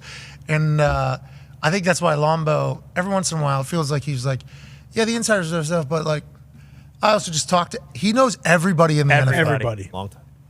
And then all the different jobs he had, he's just like addicted to the game. Yes. Like, love the game, obviously. He's like addicted to football. He will never check out. His old fucking ass. Yes. Okay, he's retired from the NFL. He writes 4 things a day. Like, I've talked to him numerous different times about like business, I'm like, so what's going on with you? Like, what do you got going on? Well, I got this going on here. I got obviously the Daily Coach going on here. I'm speaking at this. I'm writing my 5th book this time. I got my show running every day at this. I'm like, holy fuck, dude. Okay. Like, you're battery, pal. He was just in Park City, Utah, speaking at a Raymond James conference, keynote speaker. Dude, yes, he's speaking at Corpo events. Oh, yeah. Oh, with what's his name? With Edelman. Oh, Jules. Yeah. Jules was in it? Yeah. Nice. Started 80 for Brady last night. Oh, that's right. So you started it, so you didn't get through it. Well, it was... He was laughing too hard, had to pause it. Save Yeah, it for stomach today. hurt. Yep, I know. I'll say this. I get it. I will say this. Yeah. Sally Field stole the show. I don't know which one's Sally Fields, Okay. but She's the funny one. One Come that on. stole the show. You know. well, that's the thing that I'm saying here. They all steal the I show. thought it was a pretty good movie. You're saying Yeah. Jane Fonda stole the show. It was put on. Maybe Lily Tomlin. Okay, I don't know which one's which, and that is 100% on me. And I think maybe my mom. Like, I think she should probably introduce me to some of these people at some point. Sure. But I'm not 100% sure she was in to what they were. Or I wasn't in the house enough. I wasn't in the house enough to know what it was. I didn't know who any of the ladies were. Went into it with an open mind, also with a plan to fall asleep. Okay. A plan to fall asleep. I'm putting this on to fall asleep. Yeah. Not a bad movie. Hey, I look- could see how people would enjoy it. Obviously, I am not the demographic. Well, But I could see how people would enjoy the movie if that made sense. Does that make sense? Oh, yeah. absolutely. I enjoyed it. I enjoyed it. It wasn't like, oh, I'm going to watch it. Like, I'm not. There's no way I'm running it back. sure. Okay. I kind of got it. I'm not going to finish it. Right. But I don't watch a lot of movies. So people that are listening to this, like, that I am a sports stooge, bro. Like, this is what I am at all times. But I thought it was good. I think my wife enjoyed it. There you go. I think she enjoyed it a lot. Yeah. And I fell asleep like a gentleman at a good part where it seems like I got it figured out. Yep. Yeah. They were big fans of Tom, though. Brought them all together. Yeah, huge fan. True story. They were not football fans. You'll recognize Sally. She's far right. She was the wife and Mrs. Doubtfire was one of the. Sally crushes it, I will say. Yeah, she absolutely. All of them have their. Hey, Certified fresh for a reason. they all have like their own individual Yeah, of course. opportunities Yeah. to like do share the show. their thing. Yeah, that's why whenever you said to start the show, I'm like, I think they all kind of. I'm biased. Oh, just because you're fandom? Yeah. Do you know any of those ladies up Definitely didn't watch that. there? Okay. Yeah, I mean, usually I'd ask some questions. I go along with it. I know you thought that movie fucking sucked. Okay, I'm not. What's your kidding. deal? I'm not What's this messing guy's around problem? Come today. on. And how many times have you heard this sentence? I thought it was a good movie. I fell asleep during it, but I thought it was a good movie. With Pat- No, You've never me, that heard happened. that. That's literally what I'm doing. That That's movie my life. fucking sucked. No, okay? whoa, you watched it? Yeah, I did. You watched the whole. Something must have changed then after the part that I watched. Because Nothing I was saying it was changed. good. That movie has been dog shit since it was being What made. is your problem? And it's What's wrong dog with shit you? now, too. 89% of people that watch this thing say yup. Yep, okay. And that's Boom. only 89% of people that opt to take the poll, That's true. which Yeah. is a. Look at that though. 2,500 plus. plus verified rating. Do you know how many of those people have the TB12 method? And do you know how many of those people work for that company that took a P&P loan? Oh, during you didn't the- like how much it was about. Whoa. Oh, it makes sense to me why you hated it. No, I didn't As a like Belichick it. guy, it is quite a. He spit on Sister Jean yesterday. Now he's talking trash on Rita Marino and well, Sally Field. you didn't- It's becoming a problem. You didn't hear what I said about Sister You Jane, hate old because ladies. I said I thought she looks great. No, you forced it into the conversation. Not at all. We're talking about Yeah, old. you forced it. We're talking about old people. Yeah, and but the that- first person that came to my mind was Sister Jean looking great. Yeah, but that particular photo obviously made it into all of our lives while we were all around each other. Yeah. And it felt like we all decided, like, we're not doing Sister Jean like that. I missed. And then all of a sudden, while we're having a conversation, and then his brain, Yeah, exactly. jackpot. I Yep. didn't. I must have All right, missed see, that. And now we we knew gotta what do was it gonna again. happen. See, look. Enough. It's She's just a matter of 103. time. I didn't do this. She looks 103 years good. old. I think she looks good. Yeah, you're just saying the internet. The only reason why Show you the you're like private AJ. flight This is the photo. problem. No. Okay. Yesterday, Show I the said, flight photo. While, the flight photo. while we were Put talking her on the about, Gulf Stream. Yeah. while- Put her on the G5. G5. We need G5 Sister Jean stat. Yeah. To save whatever's happening right now. And I would like Sister Jean to be treated with a lot more respect on this program. We don't need G8 general admission. We need G5 private flight photo. That's right. Bingo. Where'd her glasses go? Bang. There we go. Yeah, where'd her glasses go in the second photo? I don't. I'm just putting this together. Yeah, she was sneezing. It was Took a them whole. off, Did they dude. It was disintegrate Just into Let's get Raiders. to a break. Let's get to a break. We love Sister Jean. Love her. We talked for way too long into this hour because there's a guy waiting in an attic in Ohio who probably has a brrr ready. Oh yeah. Although probably, Off-season really becomes AJ's time to shine. it does. Probably a good thing we're taking a break because he'd say something fucking despicable about Sister Jean, and we don't need that. Thank God we're not talking about fucking Regis. Well, that's how we got into this whole that's thing. Exactly. Zito's calling him right now. If he does answer, we will give him a chance. AJ, do you have anything to say about Connor's despicable actions towards Sister Jean? Do you have anything? Hello? Picked up on me early. Sorry, I wasn't connected. I know he was, was he lusting over Sister Jean again? Yes, Yeah, exactly. thank you. I said she looked good. Oh, no, sorry, I was busy watching 80 for Brady, man. That thing is legit. Boom. Thank you, AJ. Well said. Heard you guys Absolute- chatting about it. Can't wait to join you after the break. Absolute bullshit. Oh, he was probably. Yep. All right, we got to do the same. No, Be I a thought friend- you were going to one. Well, we were going to, but then it was brought up about how terrible you would have been. And I'm like, I don't know if AJ would have been terrible about Sister Jean. And it turns I would out never. you're super Never. supportive of everybody. You said lusted over Sister Jean. Hey, yesterday, a lot of people on the internet enjoyed this video. I watched it 20 times, laughed every single time. The first things you said on the show yesterday were, what's going on with Greeny and cutting off his meat? That was the first thing you said coming into the program. I want to let you know, I appreciate the way your brain operates. Boy, AJ. Hey, how you Well, doing? I mean, you're doing a show here, and Greeny had just dropped off about 3 seconds before I came on, and he was talking about cutting his dong off. So how am I not going to address it? And then Connor goes, but you wouldn't know that it's happened. You go, oh, I think I know right away. Just set you Killed up. me. I would. Set you up. All right, we're back in 5 minutes. We got Dana White joining us. Obviously, a lot to talk about around UFC. And also, Dana was with Bula, we believe, just Yeah, he yesterday. He was. With every pair of shoes that is out there to be purchased. And Dana dogs. and John from the Nelk Boys, Yeah. I believe. Kyle. Kyle. Sorry, that's 100% on me. There's a John, too, that I follow in the whole crew. He doesn't have an avatar. He just has, like, the gray outline. Okay. Respect. But I got respect for the business. They have grown a business over there. Yeah. Hey, I learned of Steve whenever he was a teenager doing things that were bananas. Oh yeah. And the only reason why I knew of it is because it was like shit that I was doing. And I'm like, I didn't know other people had the capability of doing. Now he just full throttle, better, bigger, and he had much more courage than I had. So then we're watching it. He's growing up, and then they start cooking up this business and this whole happy day. They start going. I got massive respect for what they have been able to do over there as a team, and it seems like they all kind of get along. Yeah.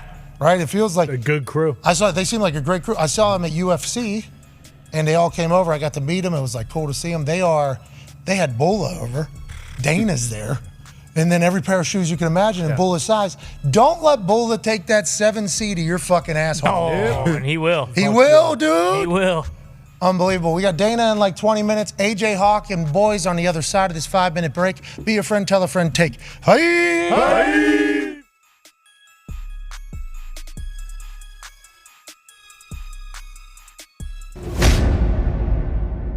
Hey, that ain't gonna help. Miz, that ain't gonna help. That's gonna do nothing. He was a three-sport athlete at Plum High School, where his volleyball team was in the mix for a Section 3 title. Making his Lake Tahoe debut for the brand, McAfee! Aaron Rodgers! AJ Hawk! How to baby AJ?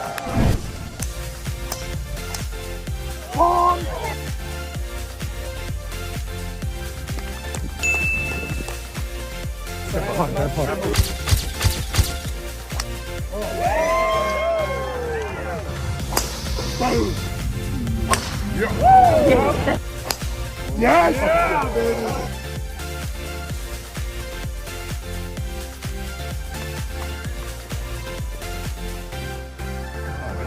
Come on!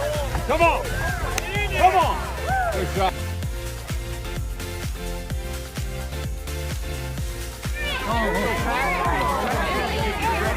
AJ, you got one of these? Got about 12 of these. That's not real. Good line here. Good line here. Buy some drinks.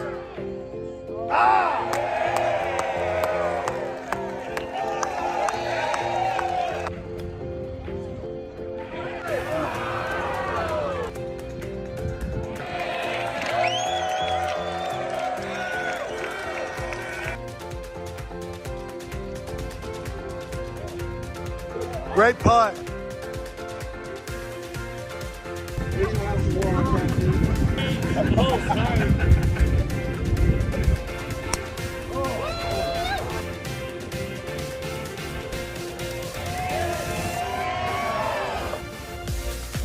Yeah. Oh, he wants to also about it. Hey, let's go.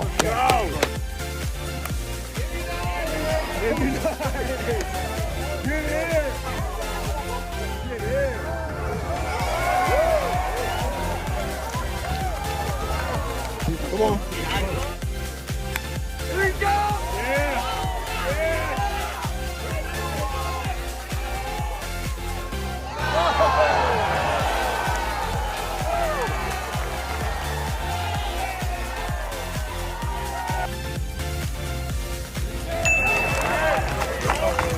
Okay, here we go.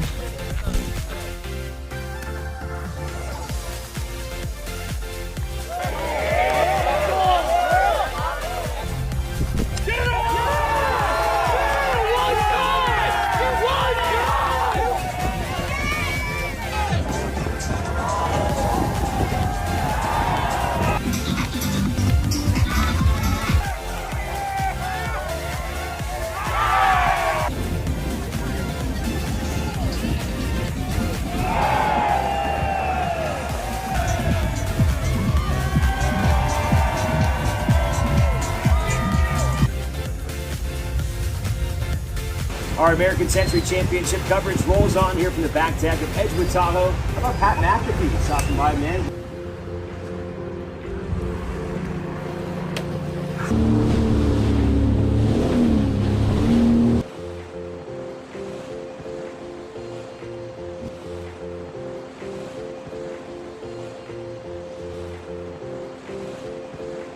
This Chiefs team, Man.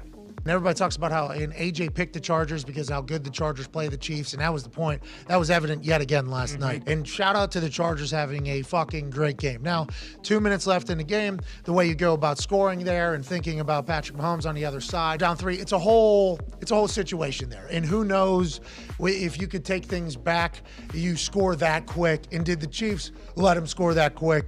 And we're happy they scored that quick. Who knows? They're in field goal range. You do your thing. You have to score. Not taking a shot at Staley at all. Just saying interesting situation for them to end up in, for us to have to talk about, because you give Patrick Mahomes that much time to come back. You obviously know at this stage of his career, at this stage of life, Patrick Mahomes is going to make plays. Not only running, obviously, but the dude he's got playing tight end for him in Travis Kelce is the best football player on any field that he's ever walked onto. Now, he's high-stepping on one touchdown. This one, he's breaking tackles and skirting into the end zone. But they go up 4 after the extra point is kicked there late in the game to beat a division rival. Travis Kelce is fucking unguardable. Yeah. He's unstoppable. And whenever they need it and got to have it, and we're getting to that point of the season. Look at this high step. The picture that he has, he posted on his IG story, and the caption he put on there is high stepper. He's up to 11 receiving touchdowns this season, tied for the most in his career. He's on pace for a career high in catches, yards, and touchdowns this season. He's 33 years old, and he now has 33 games with 100-plus yards or more, which is more than everybody who broke Gronkowski's record. He's going to go down as statistically greatest tight end of all time. Yeah, the guy's unstoppable at this point. You can't. Like, you can do whatever you want. It's not going to happen.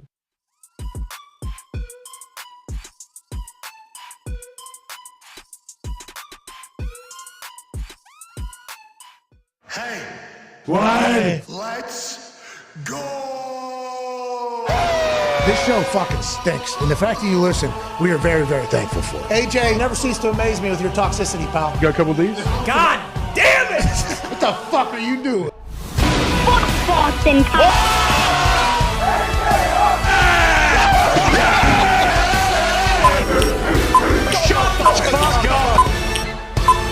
Hello, beautiful people. Welcome back to our humble abode, the Thunderdome, on this great Thursday, March 9th, 2023. Hour 2 starts now. Rumors! Hey, not a bad. Their first, they were real. You should have seen the anxiety in the room before the show started. Pac-Man was here. Pac-Man, isn't that right? There's a little bit of anxiety on what they were going to say. It was a lot of anxiety. Yeah, it was quiet defense, dead defense over there, which is good. You guys were loud. You were all chirping out, trying to decide what you're going to say. You want with rumors because we're in the middle of a hell of a rumor season. The salary cap has to be set for every team in the NFL by March 15th. That is next Wednesday. So there's a lot of moving and grooving and lying going along, you get it, in the NFL right now. Right. This man is joining us from an attic in Ohio, and yesterday was probably one of the greatest performances he has had with a mouth and words. Yeah. He's a college football national champion, a Super Bowl champion, a Ryder Cup champion, COVID survivor, father of 10. Ohio State fuck. AJ Hawk.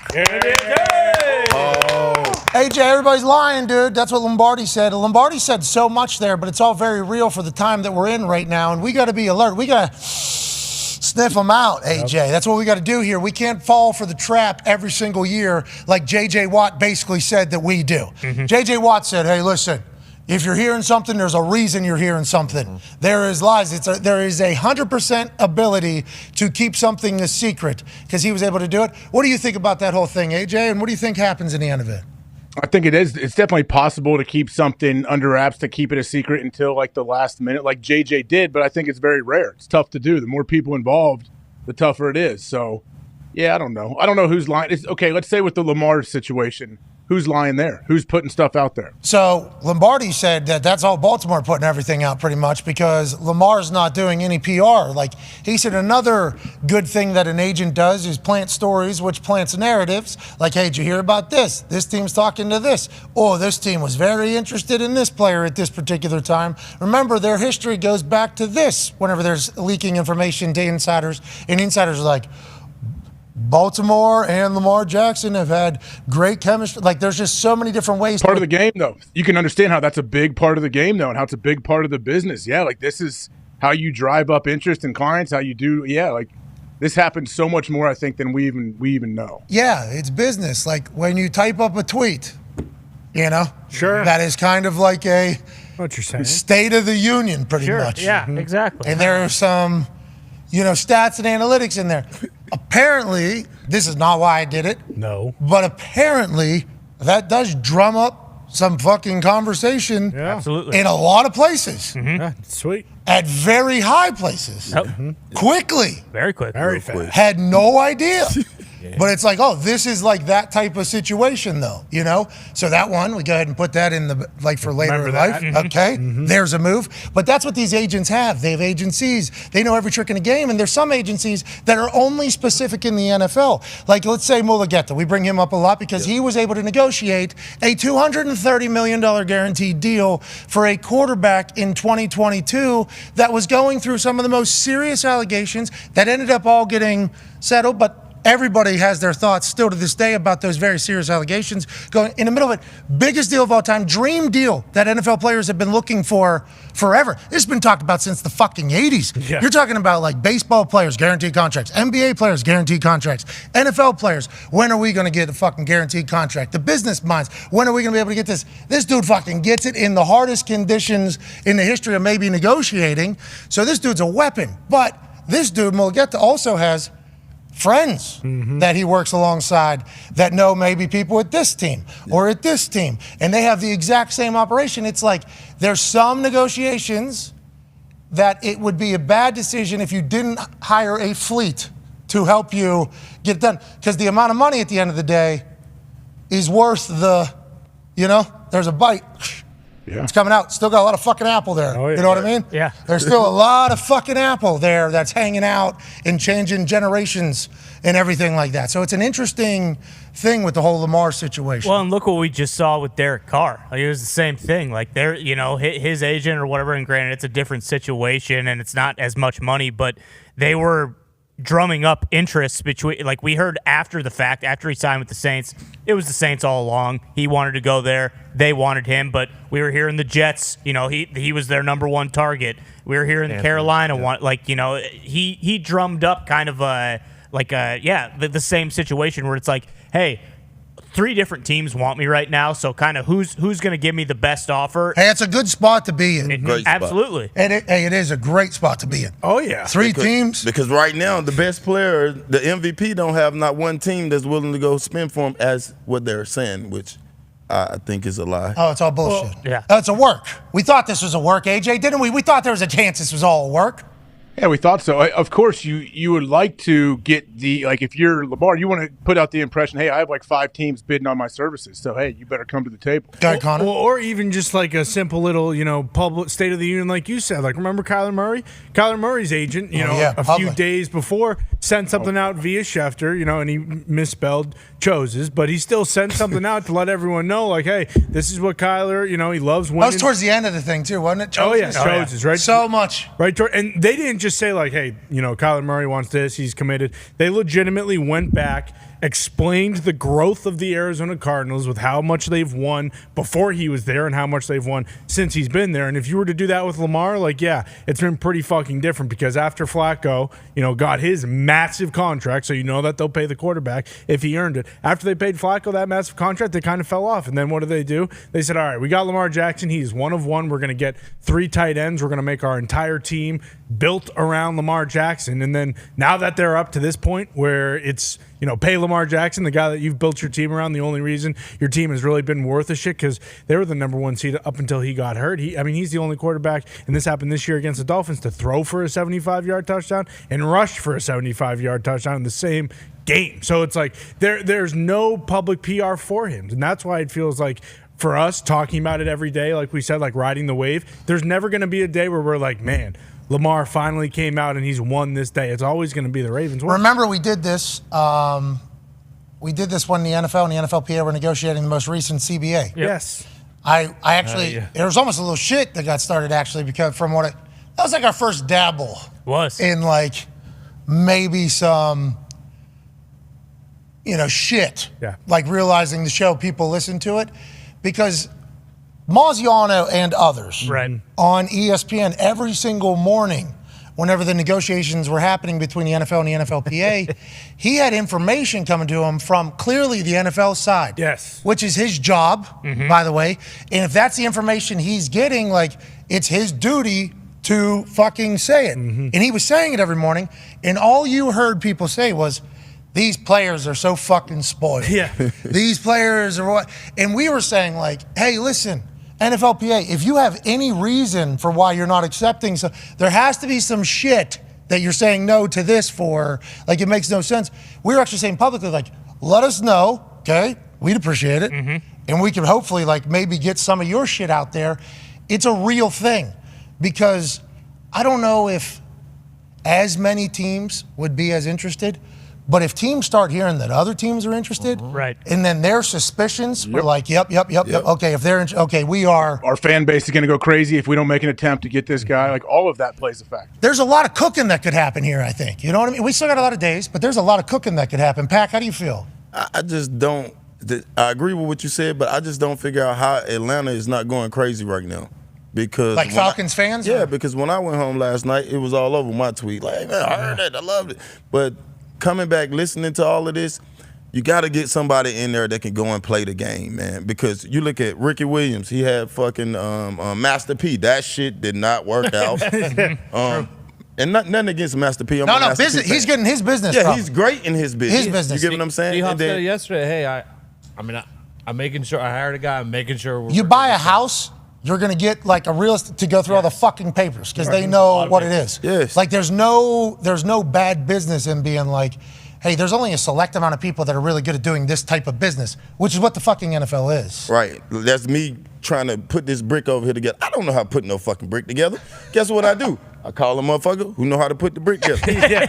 With my banking. Yeah, you delegate. I delegate. I do my own banking, but I don't know shit about stocks and bonds. So guess what I do? I go and hire a motherfucker that's the best at doing stocks and bonds. I think the same thing need to go on with the agent. Nothing against trying to do it, all in, but you got to have somebody that can go and call different teams when the season's still going on. Hey, look, he's going to be available next year. Yeah, it's early work, and these are seeds being planted. Like, it's just all that type of shit that kind of pops up. Because and once again, I take a lot of pride in the fact that I represent us and have done pretty good thus far. Have done pretty good thus far.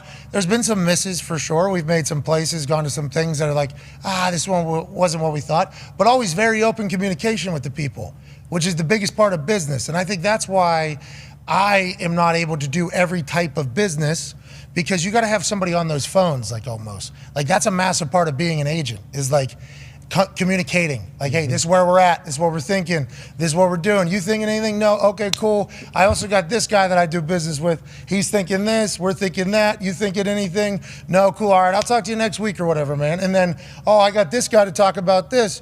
What's going on? What's going on with blah, blah, blah? It's like, I think he's coming back. Yeah, he's healthy and everything. Like all that type of bullshitting. Yeah. That's bullshitting.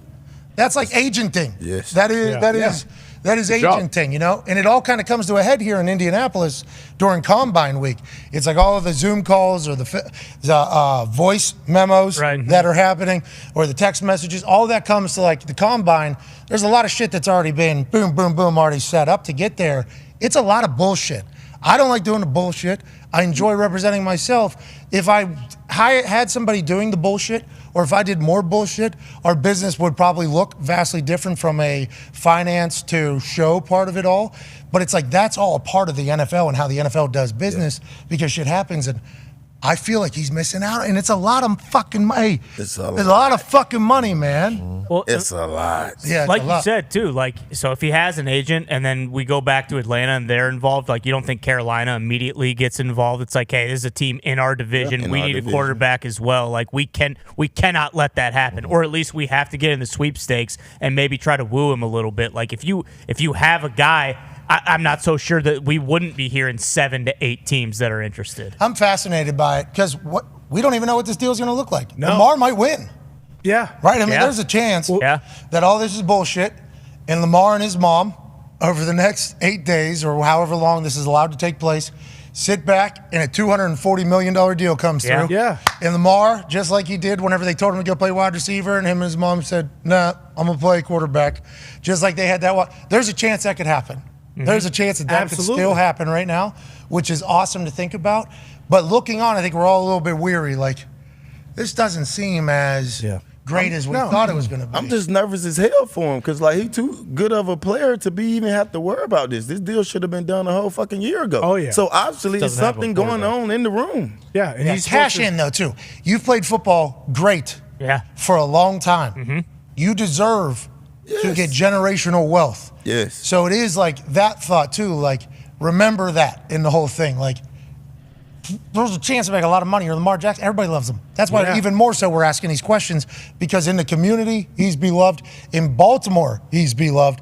In South Florida, obviously, in Louisville, he's fucking beloved by literally everybody that's ever been around him is like, love this guy. Anytime he's at a press conference, I've never seen him have a bad day. No. Have you ever seen him have a bad day? He's handing out popcorn. Even if he had a bad game, the way he handled it was like... Yeah, never a prick to the media or anything like that. MVP already. Yes. Already proven himself. The health thing last year. And obviously, Marlon Humphrey came out and said that he was limping around the facility and everything like that. But their facilities, their training, everything got Fs. Yes. Right. So what was the rehab looking like? Okay. Not good. What was everything looking like over there? And also, we just assumed when he wasn't playing, we were told we were wrong by Marlon Humphrey and others that we were wrong. But it's like, hey, this team... Okay, are we going to win a Super Bowl? I'm not 100% sure with the other teams. Could be good. I am hurt. There was an opportunity to make, like, if business came into his mind, we all would have been very okay with it, I think. During the season, we all would have been like, that's smart, even the Ravens fans and everything like that. So now they're holding it against him, like, hey, you didn't play. But I think, like, a lot of us were like, shouldn't play. No way. So it was a very... It's all very interesting how it's being remembered and concocted almost in a conversation. People forget that this is not just a game to us. This is our livelihood. You know, one play you here, one play you gone. So it's not just we going out and just having fun. We got to protect ourselves too. Business-wise, if I was Lamar, people, ain't no way in the hell you finna go out there. If it hurt a little bit, it hurt a lot. That's what Darius said too. Darius was like, he needs to not go be. He needs to. What are we talking about? We have. This is. And I think it got very serious, obviously, on that Monday night. And I don't want to just compare things to that, but like, football is a massive risk. And guys, you know, their careers can only be so long. And I understand that, well, go do another job then. It's like, well, this is literally what we've been, you know, going to college for. And like, this is literally what it was. It's not just as easy just to be like, oh, I'll go fucking be an accountant now. Yeah. Like that is. Don't be a lawyer. Yeah. And also, let alone like handling, like having next to no money and then all money and then being like, well, you should have handled it better. It's like, okay, dude. All right. This is the first time I can just look at something and be like, that's really nice. I can have that? Yeah. All right, I guess I will take that. Like, it is a hard thing to manage it all. And then you hear the way Lombardi speaks. Michael Lombardi. He's like, the team has no chemistry right now. The team, it's not even a team. This is just like humans and numbers pretty much. We can trade this guy in here. We can replace this guy here. We can move this guy here. And we're talking about pillars. That is how the NFL is. That's why whenever we talk about fucking Lamar Jackson, I always think to myself, like, make sure you get a paycheck. Yeah. Like, you know what I mean? Like, make sure I don't want him to fuck this up. I want him to get a couple hundred. That's so much fucking money. It is. And we talked about this with Dak too, AJ, kind of. When he was offered that first deal, and then he got hurt, and it was like, and then he got another massive deal on top of it. We're like so happy for him. But that should easy come, easy go in a very, very physical sport. You know what I mean? You think, I wonder if John Harbaugh, he's been standing like behind Lamar, I feel like this whole time publicly, right? He's saying Lamar's our guy, we love him, he does everything right. 2,000%. I wonder if there's this, like, is there any animosity between John Harbaugh and the front office now? And if he's like, hey, man, you got to get this done. This has dragged on long enough. I'm fascinated. This is a unique situation. Go ahead, Ty. Well, we talk about, you know, like how Lamar, part of his game too, he's very good at, like, it never seems like he kind of takes the massive hit. But with the way he plays, like, look at Kyler Murray. If Kyler Murray doesn't get his contract, you know, done, and he blows his knee out and loses, you know, 8 games or whatever it was this year, and then he's out another 8 games next year, and we don't know if he's the same guy after that, like, he's fucked. He's fucked for the rest of his personally career. as a human. Exactly. I'm just saying in terms of what he can earn. Yes. And it's the same deal with Lamar. Like if he goes out there, the way he plays, like, and it's something as simple as, I mean, look at Kyler's. It wasn't a big contact thing. He fucking got caught up, blew his knee out. Like if that happens to Lamar and he loses and ends up missing, hundreds of millions. He's not getting that opportunity again. Yeah. He's just not. And it's like, I don't even know what the next step is. Like, because we only got a few. Yeah. Only got a few days. Here, joining us now is a man who obviously is an incredible negotiator and businessman. Obviously, he is the president of UFC, which has its GOAT back. Yep. Hell yeah. Well, not just one, by the way. Yeah, multiple. Conor McGregor also back for hosting The Ultimate Fighter. A little bit of a dust up in the house with the Michael Chandler. And what weight class are they going to be fighting at? And the founder of the Slap League, which has a massive card coming up. Woo! Hey, I was reading him a little bit more about this because we talked to him about it. I'm like, hey, Dana, those guys are in it up. You know what I mean? Big time. They are. It's a digital. That jaw should. Yeah, right? you should. Hey, you're fucking. Your jaw would be attacking the palms of people. Breaking hands. They tap out. I get my first concussion from those guys. That looks scary. It's a completely digital thing, though. Oh yeah. So like, once I started framing it as like, I've watched things on the internet of people doing, like this is a digital internet show, and it is garnering massive views. I assume it's going to have success because whenever this guy does something, he seemingly has success. Ladies and gentlemen, fucking Dana White. Yeah! What's up, dude? What's up, boys? Good morning. Hey, we have a question for you, not about the UFC. It's about something else, but we feel like your big brain would be able to answer it efficiently. So, yes, bingo, business brain. Need to hear from it. Need to hear your answer. Lamar Jackson, okay, does not have an agent. And I know that you've actually been a part of like piecing together an NFL type deal, and you do a lot of business. But they're talking about now about how much the networking and how much like the driving up interest, both publicly and also behind closed doors, is what an agent is able to do. And that's potentially why there isn't as much interest or a deal getting done between he and the Ravens or another team.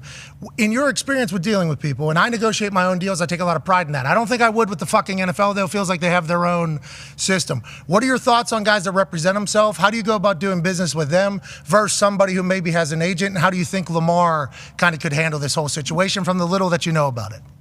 Yeah, that's a good question. A lot of doing deals is about relationships, where does he have a good relationship? Who does he feel comfortable with?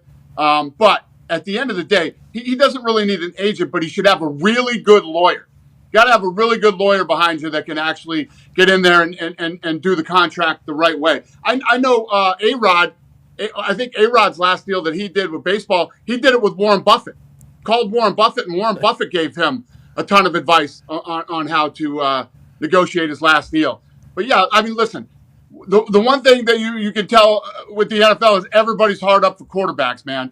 Lamar Jackson is a stud, and I don't know how his relationship works with the Ravens or any other of these teams out there, but he can go in by himself and have a really, really good lawyer behind him. Okay, I appreciate hearing that. I think he'll probably appreciate hearing that. And whenever you get into the paperwork of it, Jesus, it's a different language, bro. It is a different language. I don't know how you have to deal with this at a much grander level, I'd assume, especially with the international stuff.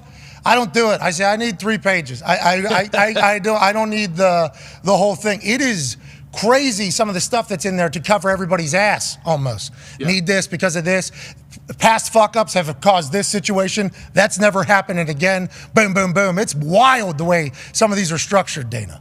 This building is full of lawyers, and my right-hand man is a lawyer. Yeah. I have lawyers all over me here, man. You have to have good lawyers. Yeah, I'm learning that. Yeah, I mean, I'm in the middle of, yeah. Hey, you're right, Dana. Yeah. You need good lawyers in the office, out of the office, everywhere you go. You need good lawyers. Yeah. Learning. And let me tell you what, if you even become this fucking successful, everybody out there is trying to fuck you over, and you name it. When you and I finally get together and we sit down and play some blackjack, I will tell you some fucking horror stories, okay? Okay. It's just starting for you because you're starting. I'm sure you went through it when you played in the NFL, all that shit. No. But you're at a whole nother level now, brother. Okay. Get ready. All right, Dana, I appreciate it. Can't wait for that, by the way. Hopefully we'll win, too. Yeah, and you'll get it's a lot of fucking fun. Hell yeah, absolutely. Sounds like a blast. Sounds like an absolute blast. I would appreciate that, and we appreciate you joining us. Let's talk about it. Your goat's home, man. Jon Jones is back, new weight class. Obviously made easy work in that particular fight. The place went bananas, and afterwards, I think you were chatting about like what's next for Jon Jones, and I think you compared him to like an artist. And we're like dealing with an artist here. So like, what does that mean? He has a plan, a vision for what he wants to do, and then you guys just kind of come together and figure that out? Or what do you think is next, and how happy are you that he's back? Yeah, a lot of these guys that are super talented, whether it be the Jon Jones, the Anderson Silvas, the Conor McGregors, the list goes on and on.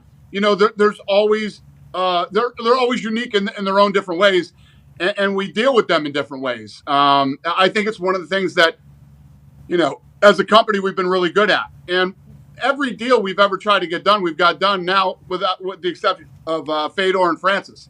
It's not a bad record for 22 years and dealing with thousands of fighters. What is it? Is it money? Is it like the type of fighter they want to fight, when they want to fight? What is it? All that? What is it that you have to kind of go through to get an agreement on the books, especially for these needle movers, legit needle movers?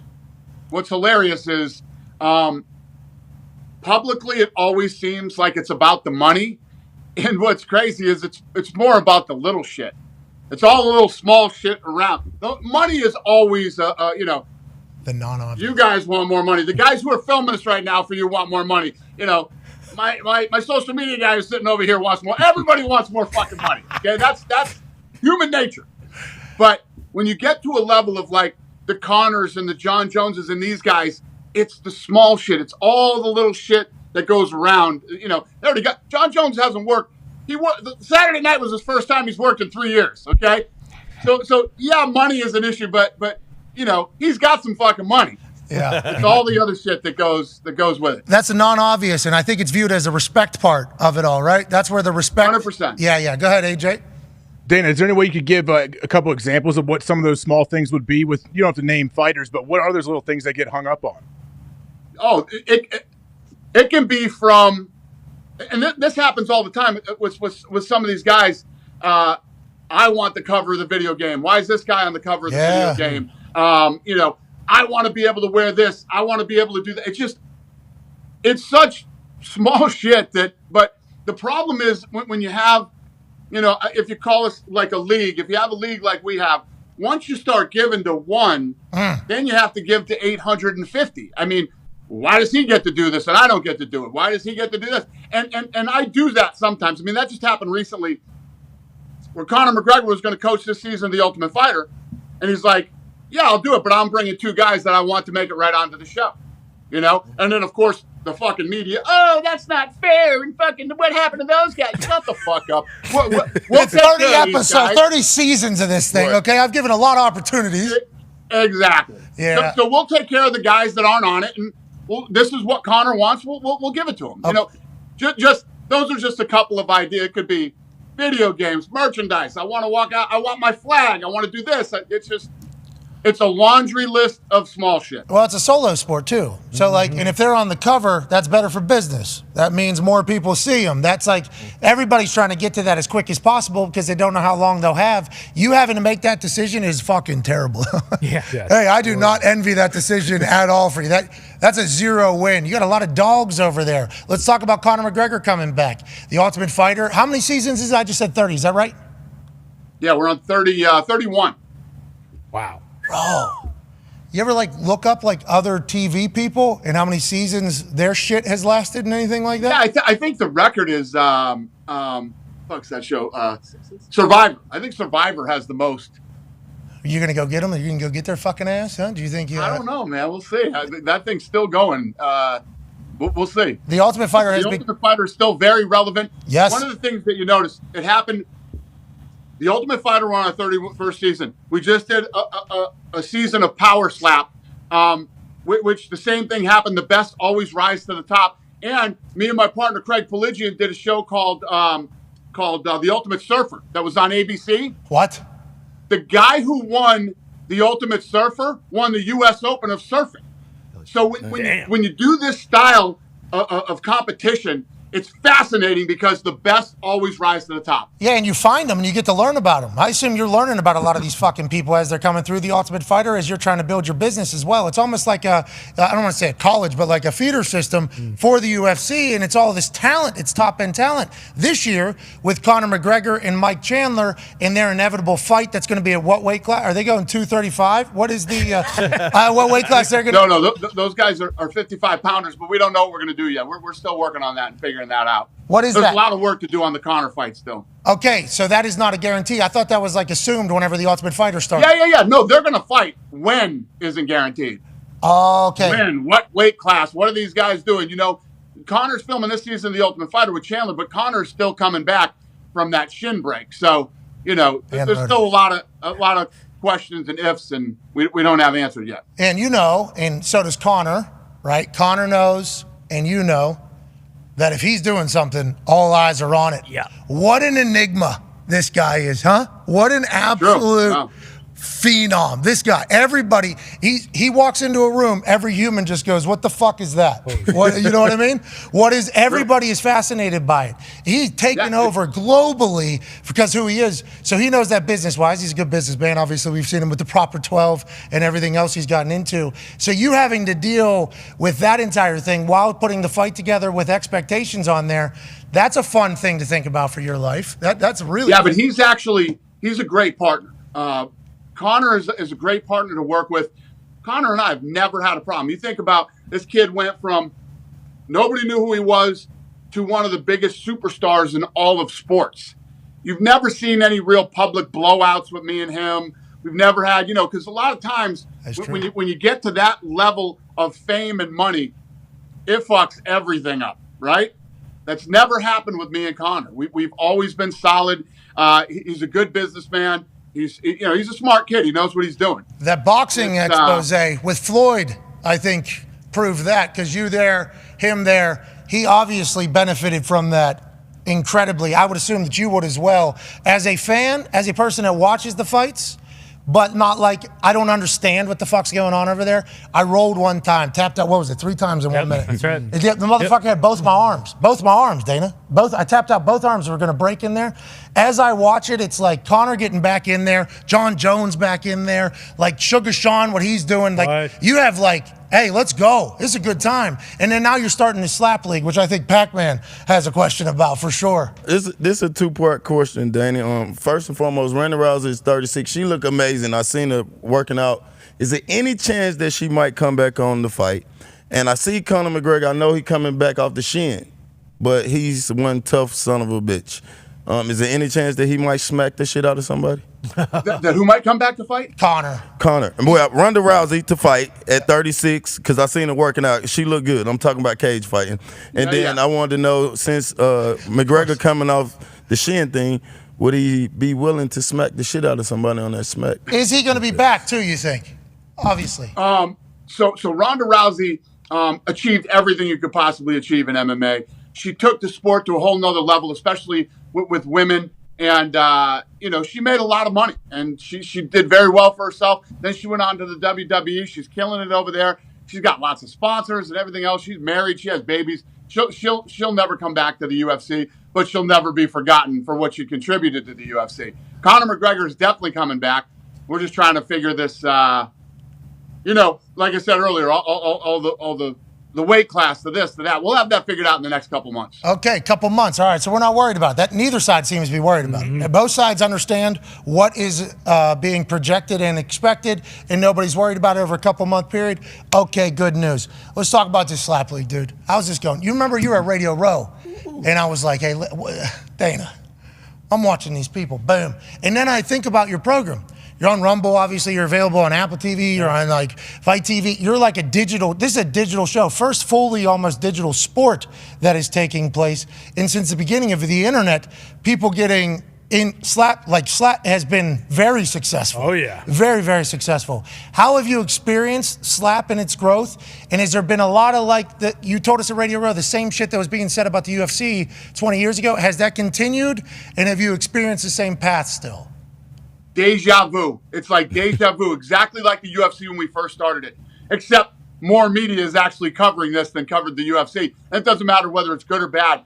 You know, these guys in the media have tried to kill this thing since day one. And thank God, I love them all because they helped build this thing into the monster that it is today. A billion views just on TikTok. Wow. In 8 weeks. 38.5 million views a week on Instagram. We gave the international rights to Rumble. The episodes as a whole have done 11.5 million views. And if you add YouTube, it's at like 15 million. And I could go on with stats all day long. This thing has been incredibly successful. And I'll announce this here with you guys. I've come to a 2-year deal for Slap. We haven't done a deal yet, but we have a term sheet. I have a term sheet with Rumble for the next 2 years to deliver 2 more episodes of the reality show, Power Slap, and 8 live fights. And I'm working on a deal right now to film season 2 on Fight Island in Abu Dhabi. Whoa! Everybody will remember Fight Island from. Hey, you're doing it. Hey, you're doing business. You're doing business. Yeah. Everybody will remember Fight Island because whenever old COVID came from, COVID came into the world. Okay, Sure. COVID did this little jump in to the party. Okay, shut down everything. Yeah. Yep. Nobody is allowed to do anything. Of course. Okay, and then nothing's allowed to happen. We have no idea what this is, how capable this is to spread. There's one point where we're allowed to look at each other without glasses. That's right. That was being talked about. And there was no live events taking place. There was no sports. The last sport that was played was Aussie Rules football, the AFL. And it's only because they were so late at night, the message hadn't got to Australia yet that, hey, we're shutting fucking everything down. So they shut everything down. And then all of a sudden, Dana White, sitting in his UFC office in Vegas, walks around. He gets on the horn, calls everywhere on earth to find out if he could build a bubble. This dude wanted to do like the fucking dome, basically. Biodome movie, so that he could continue to put on fights and fights and fights. He finds this fucking place, okay? Then he goes to his broadcasting partners, Disney, ESPN. He goes, hey, good news, okay? Nobody else has been able to fucking do this. I have a connection in fucking Abu Dhabi that told me I could build a dome over here. They said you can't do it. So he had to do a press conference. Okay? In press conferences, you say, you announce that you're stopping things, but then in the press conference, you say, could have done it though. Would like to let everybody know, could have done it if we had to, only being a good partner here.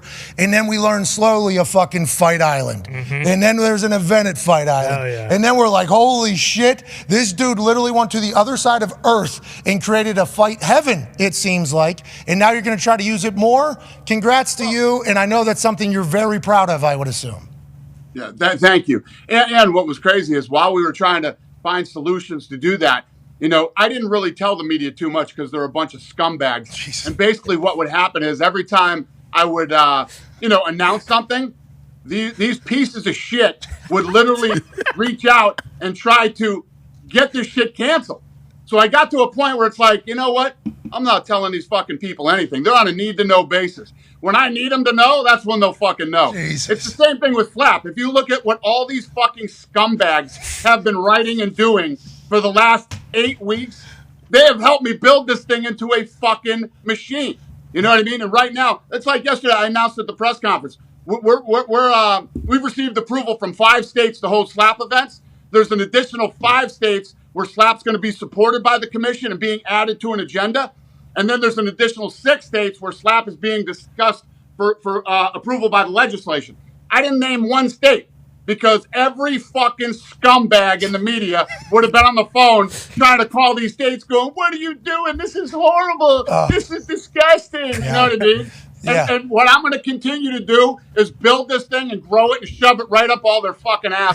Okay, hey, good luck out there. Hell yeah. Good luck out there. Now, AJ, what do you say always? You're persecuted. What is it? What's the saying there? Oh, like does people, I guess, persecuting you make you stronger in your beliefs and how you do things? When people come at you and try to say, hey, you can't do this, this is not right? I love it. Yeah, it seems like that. That's the shit that gets me out of bed in the morning, man. You know what I mean? Yeah, I felt that. Yeah, I felt that in that last answer. We really. Why are they doing it, Dana? If they know they're building your brand, they're doing all this, it's helping you. Why do they continue to write these things and say these things? Because they're that fucking arrogant and they're that fucking stupid that they don't believe they are. They actually, this is what they think. They think that they actually matter You're talking about do nothing, know nothing, never fucking built nothing, pieces of shit who sit around and fucking write their opinions that nobody really gives a fuck about at the end of the day. Hell yeah. Let it out. If their opinions mattered and meant something, there would be no UFC, and there would definitely be no Power Slap. Okay. Hey, man. Hell yeah. It's just it's a testament to how fucking irrelevant these people really are. Isn't it a fantastic thing, though, that you do press conferences? Isn't that awesome? Like you go up there, you go like you. That's the best part of this whole thing. Like what you just did. How about this? And then let me tell you this one. My hometown newspaper is called the Review-Journal. Okay, this is our hometown newspaper. So we fight our way through COVID. We do it. Nobody gets hurt. Nobody fucking da. Right? Like you just went through the whole thing that you just told. Hey, that was accurate, right? We're coming back to doing live events. Yeah. We're going to do a live event. And I said I will not do a live event in the United States unless we can have a packed house and we can sell tickets. My hometown newspaper, okay, writes a story and the headline is 12,000 people are willing to die to watch a UFC event. Okay. That's how fucking weak and pathetic these fucking people are. Okay? My hometown newspaper. Now, my hometown newspaper also just came out, the Las Vegas Review-Journal, and wrote a story saying the Athletic Commission should be ashamed of itself for letting Power Slap happen in this state. Let me tell you what the Nevada State Athletic Commission is the biggest, baddest, and the best fucking athletic commission in the world. If they were in Alaska and they were the same as they are here, I would still go to Alaska to seek out their approval. You know what I mean? Yes. What they're there for, they're not there to say whether slap or UFC or boxing or whatever, if it's right or wrong. What they're there to do is make sure that it's safe for the participants. Because guess what, everybody? I didn't invent slap, okay? It's been around for years. I saw it. I said, wow, I wonder if you picked it up and you did it right and you did this and did that. The thing was doing 350 million views. I was like, well, what would happen if you did it right? You know what the answer is? The answer is over 1 billion views. Oh, you set yourself up right there. That was good. That was good. What the commission does is they come in and make sure there's a fair playing ground, that all the proper medical testing is being done for these athletes. They're getting paid what they're supposed to be getting paid, and the list goes on and on because there's no barrier to entry to this. Anybody can do it. The guy, Jeff Mullen, who runs the commission, has been in this business since 1983. And a guy named Anthony Marnell, who runs the commission, is a fucking multi-millionaire. He doesn't need to do this shit. He loves the state of Nevada. He loves combat sports, and he's dedicated 10 years of his life to it. And we got to listen to these fucking idiots over at the Las Vegas Review-Journal, whiny, wimpy, weak motherfuckers talking about what people shouldn't be doing. All right, hell of a promo there. Yeah. Let it out. Woo. Let it out. I can't wait to hear their. I can't wait to hear their response there. I can't wait to hear their response to that. I think it's going to be good. It's fascinating though, because as you were talking about that, and I want to let you know, that was a pretty solid promo. Like people talk about like promos for a long time. Mm-hmm. I don't think there was not one single blip. No. That was top tier. No, I don't. There was no flub. No flub. No flub. Fucking send it. I don't think there was a single flub. That was a great promo. Yeah. That was really, wow. That was unbelievable. You really meant it. Obviously, what AJ said earlier about the persecution makes you stronger in your beliefs. You're certainly a chip on the shoulder guy, as all the elites and greats are. I started to think about why everybody's so against it, and then it came back to kind of my thought. But then I immediately thought about our sport of football, where you got every ex-player pretty much. Obviously not every ex-player, but a majority of ex-players that say, like, I knew what could happen to me when I played football. Mm-hmm. I would do it all again. Yes, sir. I'm thankful for football. Like, everybody I've talked to in football has said that. Now, I'm obviously not somebody, I was a punter. If I made a tackle, my whole body hurt, and I assume I just got CT immediately because I'm a delicate flower. But every single football player that I fucking have talked to has said, like, I would sign up to do it again, even if I knew what I knew now. So your participants, I would assume, there's hefty amounts of like, you know what you're signing up, you show them clips, like there's already a league that was formed that it was like a feeder system, or how do we get the people that are participating in this and they all, I would assume, are like, yep, this is dream come true because there's real money available now. And there's like real fucking money. This is a profession for some people. 100%, exactly. So when we did the first season and when we did the first event that we did, this has all been a test. We put it on television. We built a digital plan. We built a social plan, and to test the waters to see what worked and what didn't work. Now we figured it out and we got it dialed in. Now this thing's going to go to a whole nother level. And like you said, nobody out there thinks that getting punched in the head or slapped in the head or in football banging heads is good for you. Everybody knows, everybody accepts the responsibility repercussions for what could possibly happen. In the UFC, what we do is we spend a shitload of money on health and safety. We make sure that we do the proper medical testing before, during, and after the fight to make sure that we have healthy people. And it's expensive, but it's what we do. We spend a lot of money on that. And yeah, you're right. Who are these guys to say, football could give you CTE or boxing or MMA or slapping? These are grown human beings who make a decision. And even, who was it, the New York Times the other day that wrote the story with the girl in it? Or yeah, it was the New York Times, wrote the story with fucking New York Times. They're awesome. I heard you buried them the other. Yep, yeah, there it is. Yep. Biggest whiny fucking babies on the planet. I heard you're in the middle of it with them. What's good? Is it because of the slap league or what is it? Because I heard you cut a promo the other. Always something. COVID, they were coming. COVID. Then it's this. Then it's that. It's fucking. These guys are they're the fucking worst, man. But the bottom line is this: they had a girl who was in our first slap event, right? And she's the girl that you saw online when she got slapped. She actually did a somersault, right? Oh, yeah. Yes. So she's like, that looks yeah, good. no, I would never do it again. Yeah, you should never do it again. You're right. And this is what happens. It doesn't just happen in slapping. It happens in boxing. It happens in UFC. Right. It happens in football, basketball, baseball. Sometimes you think, hey, I think I'm into this, and I think I'd like to try it and see if I'm good at it. You get in there and you go, oh, shit, you know what? This isn't for me. Yeah. She's not wrong. She should never do it again. She's right. But there are plenty of people out there that are good enough, talented enough, and this is what they want to do. And like you said, imagine where you would be today if it wasn't for football. Football gave you a platform, changed your life, just like the UFC has done for people, boxing has done for people, and like slap will do for people. Okay. I appreciate you taking the opportunity to state your side of the case, too. Yeah. Right? Because it gets chatted about a lot, and you just went through the entire thought process behind it, because I didn't know the New York Times was coming after you, but I did know that there were certainly internet folks there.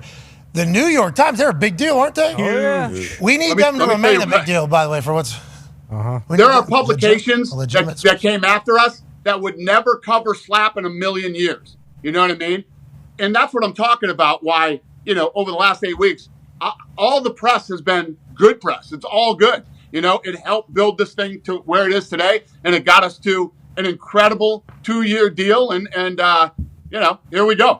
You spent a lot of time with us. I assume you got a lot to do, but there's one more question we have to ask you from Connor. Go ahead, pal. Yeah, Dana, we all watched the fight on Saturday, and it was unbelievable, but we were wondering is Jake Gyllenhaal going to face repercussions after that event he did, continuing to beat down on that guy after the referee called the fight, and also how was it working with Gyllenhaal during that movie? How's that come together, too?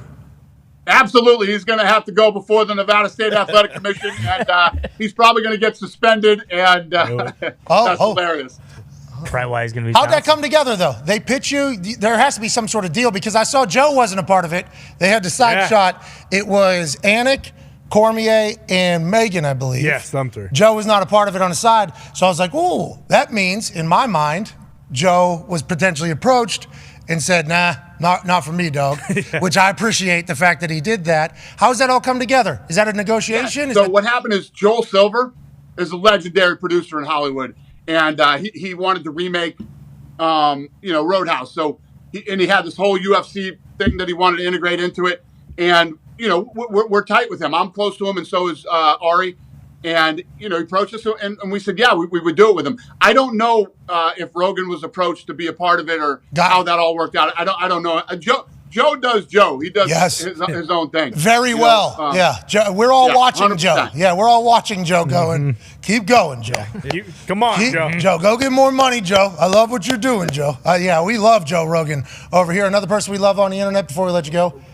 Is Bula about to be strapping up with his 7 CJs and 8 CJs and getting into the fucking octagon, pal? How was this? What a dream come true for the entire world you got to experience with Bula.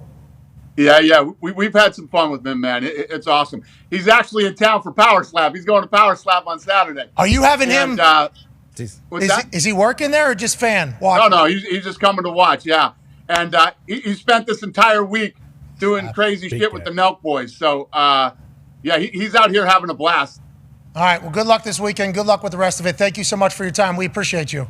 Hey, congrats on the Hall of Fame nomination, buddy. How about that? Wasn't that crazy? It was a long time ago, but it's so dumb that happened. That's going to be forever now, right? I'm nominated for the Hall of Fame forever.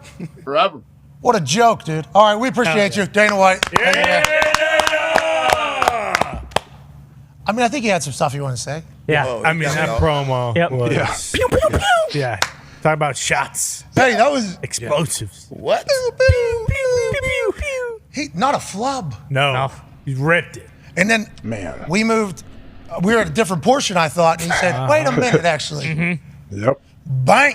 Glass broke again. Yep. He came right back into it. And we're talking another top tier. I mean, when you said last question, it took everything in my soul not to ask him, hey, you see the news on Fauci yesterday? But I decided not Thank to. you. He did. He saw it. Imagine that promo. Exactly. I knew he did. So I was trying to discuss Fight Island without us diving into that. Yeah, what was going on? So that's why I... Good luck. Yeah. Let's get all the way through this. Let's get past it. And let's get to... Not a chance. The process. What we've seen there. Yeah. Because that's... Oh, hey. That's heating up. Let's get to a break. What's heating up? No, stop. The Las Vegas review. There's no reason. There's no reason. Las Vegas review is going through it right now after that promo. Jeez. Oh, shit. Dude, I didn't know they existed. Las Vegas review is saying the same thing as him. Yeah, exactly. Yeah. Thank you, Dana. Just like he was talking about with, if they didn't die about it, they're helping us. It's like Las Vegas review's numbers. Yeah. Fucking way up. I hope they can make amends. They will. Doesn't sound like it. I hope you guys get Can you past practice for slap league? I mean, you can practice slapping things, but can you practice getting hit? Dude, I'm so torn on. I think every time you hear me ask him about it, I'm like in a very interesting spot. What kind of longevity do you have in the sport too? Could you be fights? like a back to back champ? Because either way, you're eating shots no matter what. Shots. Yeah, big shots too. It's not like I mean, there was that one little guy singing. He didn't really. He didn't have a chance. What if they he slap was you right buttering over bread. your ear? Is there illegal to hit you in certain spots? Like if they go right over your ear? Yeah, no, I don't think you can hit in Yeah, the you ear. can't hit the ear. It has to be like on the cheek. That's why you see like the what's that, cotton swabs? Yeah. And in the ear for the eardrum. I'm always like, Jesus Christ. We started blooding up. You boxed before, obviously. Yeah, but that's different than boxing, buddy. No, of course. Yeah, of course. You got gloves on in boxing. Yeah, and you can move. Yeah. That one's interesting, man. If But you were- people watch it, though. They do. Bro, that gotta hurt. Yeah. Gotcha. Oh my God. If you were I committed, guess for you somebody put a that doesn't steel want to have to plate. get in shape, think if you don't have to box at pack, like boxing is so damn tiring. You have to be in unbelievable shape. If you want to do some kind of combat sport, but you don't want to have to do any cardio, get in the slap league. Yeah, if you have a good jaw. Hey, I got a good jaw. Try your hand. I'm a construction worker. I don't like to run. Here we go. I'm a construction worker. I smoke darts What? So many. all day, bro. 2 packs. I weigh 255 pounds. We know a guy like that. I make $13.50 an hour. But you know what? People tell me when I get boozed up, ain't nobody can fucking take me down. That's right. Fists bounce off of my face. Like that dude that was up in the cement thing Yeah. that Sugar Sean O'Malley fought. Chris Pitino. Pitino. Like that's a weapon some people have. He should join, actually. I'm here to fucking slap some people in the face. Let's do it. Should be in the slap. Boom. Yeah. He killed a guy with the slap. He did before. kill a guy, yeah. And he's Who? he's Oh, he's got Italian, a so homeless- the hand motion. Exactly. He's already got it. He's Who? used to the. This guy Haddlebags. I've tried to hire him like 7 to 8 different times just Is because. this the window cleaner? Yes. Yeah. He is one of the greatest humans to ever exist. Absolute legend. I got a chance to just experience him only in celebrations pretty much. Because every time we were around each other, it was hilarious. Every time I was around this human, I laughed. He's the best. Every single, all the way through high school, college, in the pros and everything like that. I've tried to hire him 7, 8 different times. I go back to Pittsburgh one time, and they're like, Haddleback's coming over, and everybody's like, look out. I'm like, what the fuck? Why is everybody so negative? He walks into the room. Okay, there's 4 people, 4 Italians, I believe. Sure. There's actually 4 other Italians. He walks in. First guy, he gives a handshake, bang, bats his watch, breaks his watch from the handshake. Next guy, chest slap, chop, breaks his necklace. Okay. Just hits the guy's necklace, chain falls off. Third guy picks up, squeeze, drops down. And then for me, we had classic handshake, stay away. Okay? Yep. Sure. How you doing? Good to see you. Tough as a fucking Nail. Yes, 1,000%. Brick shit house. There's no way any of us want to see him line up in that, though. If we saw Haddlebags like this, did you guys ever see Tough Man contest back in the day? Did you ever go to that? I went to one in West Virginia.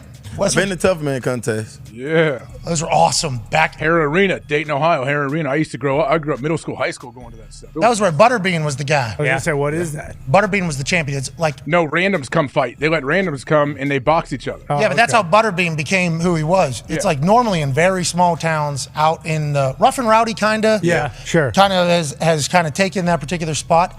But this one was like a national one, big deal. Tournaments. It was always fighting for a tournament. And you're talking about, I had a great time at a couple of those fights. Guys would gas out pretty quickly. It's bar fights with gloves. Like people are going in there very drunk. Just ripping it. Everybody in there was intoxicated.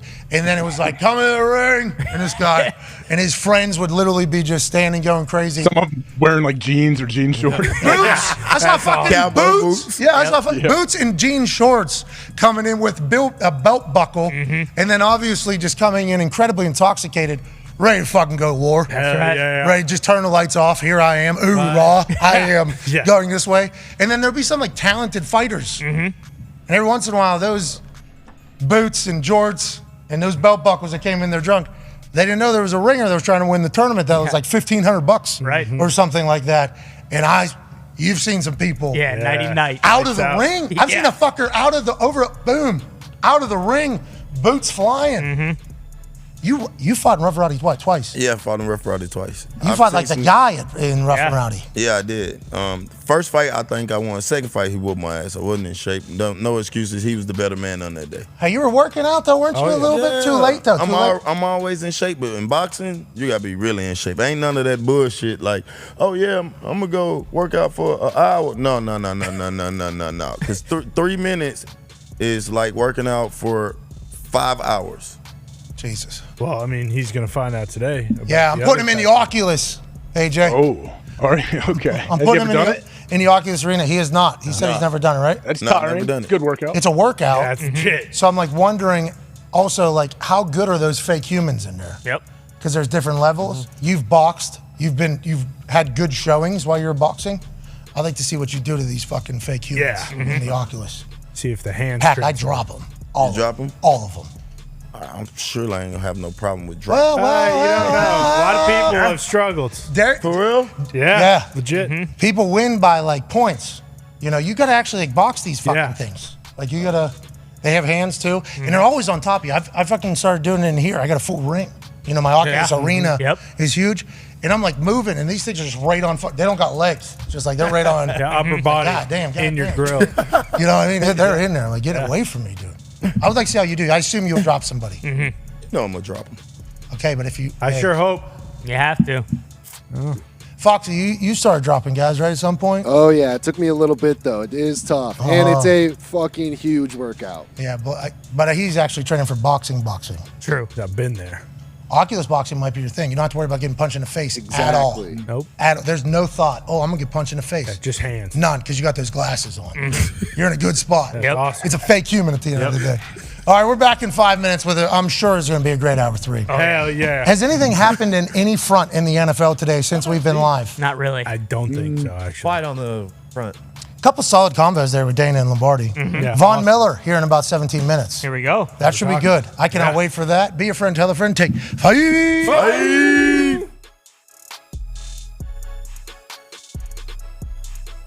How'd you choose college coaching? I was coaching on the backside of the desert for a long time. I started off with youth football. We had one of the biggest programs in the country with ages 5 all the way through 14 and several teams of each age group. Name was Truth. Trust in God, respect myself and others, understand I have unlimited possibilities, try my best, never give up, and honor the truth in His creed at all times. Oh, that's a good one. And we took the whole state of Texas and we went and played all around the country. That's what I was doing for a decade. Then I got into high school football. Then after high school, I'm just sitting there, all the kids about to go, Shiloh. Bucky had graduated from SMU. Shiloh was at South Carolina, and Shador was getting ready to go play for Coach Taggart. I started getting the call. Phone started ringing. Let me really consider that. So I interviewed on a couple of interviews and knocked them out of the park, but it wasn't the time. And I accepted the Jackson State challenge, a tremendous challenge, because I'd never been to Jackson. I'm like, HBCU, I don't really know a lot about it. Let me do my homework. And I accepted the challenge. Then Shador said, you know what, Daddy, I'm riding with you. And Shiloh like, Daddy, I'm riding with you. So now I got both my sons there and the other son doing all of social media. And it just became a wonderful thing. And being able to grab those guys, when the Bible says you're riding that staff, they comfort me. Without the guys around you, you're not going to be comforted. So I learned to put some pretty good guys around me, just like when I returned punt. If I didn't have 10 dogs in front of me blocking their butts off, I wasn't going to be proud. So I've learned to always keep some dogs around me to make sure I could go do what I'm blessed to do. And that's the formula of coaching, man. Just having some good coaches around you and we're not friends of the kids. Everybody talks about these kids are different. The kids ain't no different. Their coaches have changed. Kids ain't no different. They the same old kids. Coaches have changed. Quit pacifying these kids and they want discipline, man. They want structure. They want to be told what to do and where to go and how to do it. Colorado was the biggest job, biggest offer? Why? No. Colorado was the best job and the perfect job for me because of Rick George, because of the AD, because of his spirit and what he spoke to me. He touched me, man. I was offered more money, of course, but money don't move me. Connectivity and the spirit and being in the right place and doing the right thing, that's what moves me and motivates me. If money was it, shoot, I'd have lost this a long time. You don't come to work because of the money. You come to work because you love doing what you're doing and the money seems to follow you. That's been my formula. I've sat in all three seats. I've been the kid on the couch. I've been the parent right next to the kid on the couch. Now I'm on the other side and the coach that you're talking to. So it's not nothing that I don't understand about this process. You want it prime, that's what you're going to get. I don't know how to dress it up and flip it no other way. I got to be me. I got to be me unapologetically. I'm going to be me. Hey, we have issues with that with some companies because of that. I assume you've run into that case as well. Yeah. I'm right back out of there. They should have Googled me, did your homework, and asked a few questions because I'm going to be me. They want to play for the Yankees one day, the people I'm playing against. They want to play for the fucking Yankees. Check out, in there, we put a little surprise in there for you. About to get iced, it feels like. I mean, let's start the day, I guess. What the fuck you get it? It's great to be a member of the Washington Wild Things baseball team. We're number 1 in the league, right? Yeah, let's fucking go. Fuck everybody. Fuck everybody else. When I take BP, will there be anybody telling me how to fucking hit? No. It feels like the wind's blowing this way. Might have to attack that fence tonight, huh? Hey, you got it! Does the DJ play heaters like this all night? I started hitting 2 days tonight. Oh, you'll be fine. I think I figured it out. You'll probably only face 90 miles an hour tonight. Is that me in the game then? This is a good at-bat. This is a good at-bat. Oh, shit! Oh, shit! Give me it! 1-1 pitch. Let's go! Line drive right son of a at bitch! That came down a lot faster than I thought, though. Let's be honest. It's deep, and it is off the wall. Fielded out. Excuse me! If you could all get off of my dick, we would be better off. Tell you what, would have been nice to take a nap earlier. Another throw. Get back! First. You have to tell me when that's happening. You're making me look bad. Hey, Steven, fuck you. Hey, fuck you, Steven. Hey, nice pitch. 149. Does that feel good, Steven? Oh, wow. Oh, wow. And he tosses up the ball. Wow. Back to being a player now. Making plays. Touchdown. What inning is it? Top of the second. Jesus. But it was finally my time to get in that box. Number 1, the right fielder, the former punter from West Virginia, a former Indianapolis Colt, and a current Barstool Sports personality, Pat McAfee. The anticipation is real. Oh, fuck. Oh, right at Pat. Hit out. I'm in the hole? Son of a bitch, this is about to happen. And that will bring up Pat McAfee once again.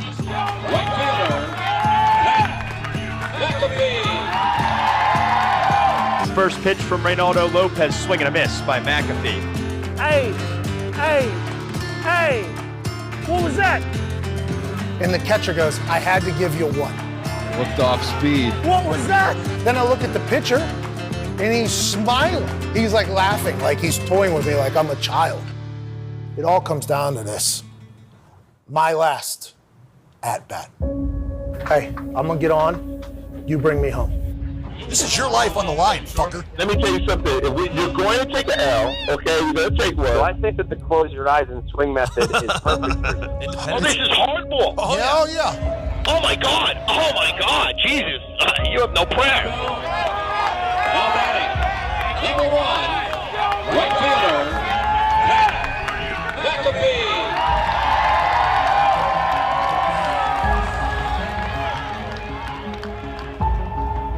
Oh, boy. Oh, this is the thing.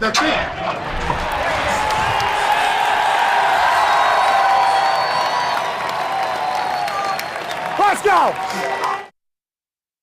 Don't break the table, obviously. I just break shit. Sorry, man.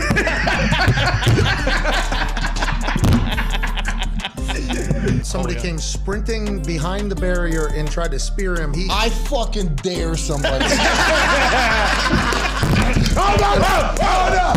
I dare the next fool. Ass kicking. What? Saudi Arabia. What? Riyadh. What? Taking a jet plane. What? All the way there. What? All the way back. What? On the way back. What? WWE champion. What?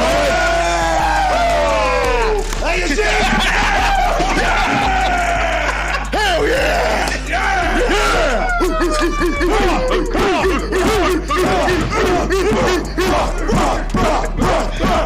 Guys destroyed our shit.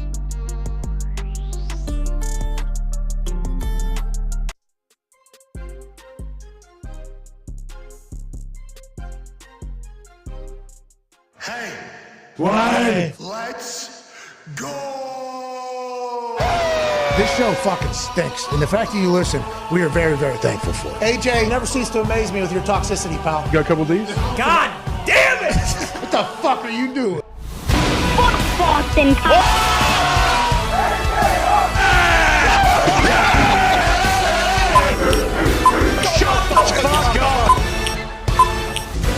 Hello, beautiful people. Welcome back to our humble abode, the Thunderdome, on this Thursday, March 9th, 2023. Hour 3 of this dumb show starts now. Rumors are in abundance. Speaking of rumors, the rumor's out that this is the greatest jawline in sports, and that rumor happens to be true. Hell yeah. Ladies and gentlemen, AJ. Adam Pac-Man Jones, also here, living legend, of course, out of Baby Pac. Oh, I like that. That was nice. Oh, that was cool. Oh, the shrug. Yeah, it was like Jordan's security guy. Yeah, in that throw towards the wall game. Yep. The quarter towards the wall game. You ever play that game, Pac? I never played that game. They were gambling on it? Yeah. You played Closest that? to the wall? Yes. You never played that? I don't think so. You got a quarter?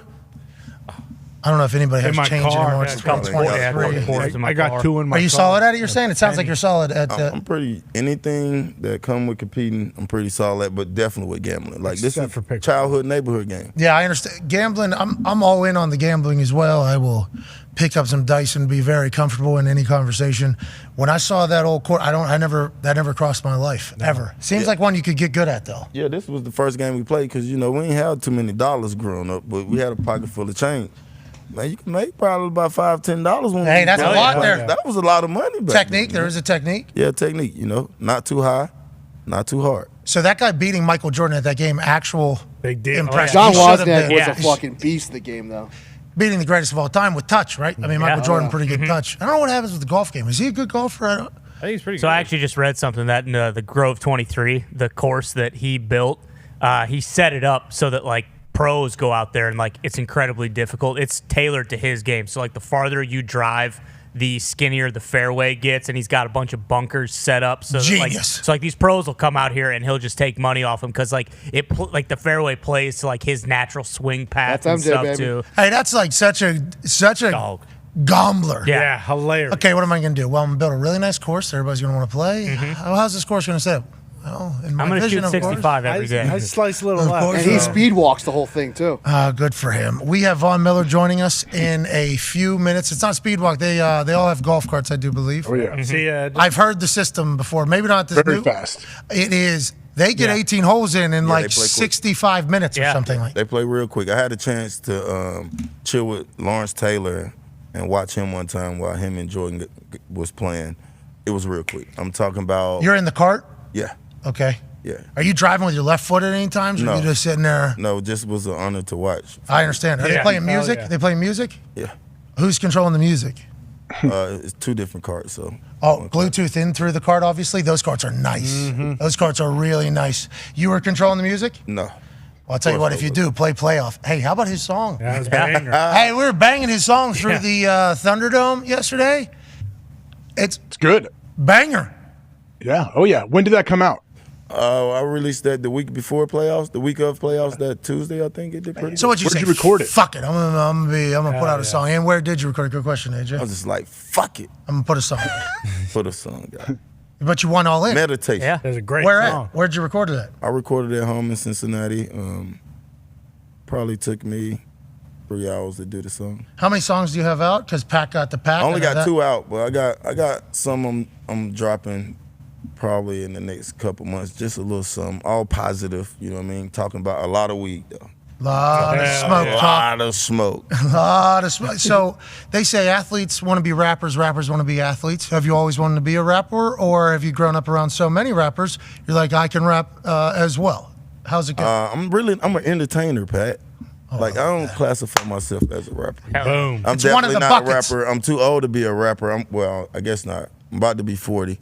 But I like Oh, entertaining. yeah, old as shit. You know That's what I'm saying? very I like entertaining. No wonder you're slow. Yeah, man. Whoa. Whoa. Oh! Sorry, I beat him at pickleball, so sue me. Oh, my God. Hey, that did happen. Whoops. Yeah, it did, but you enjoy that shit. You would never I get will. to brag about that. Give me 5 games, and then I should be I don't think you need 5. I saw the highlights pack. Pack looks like he has it already.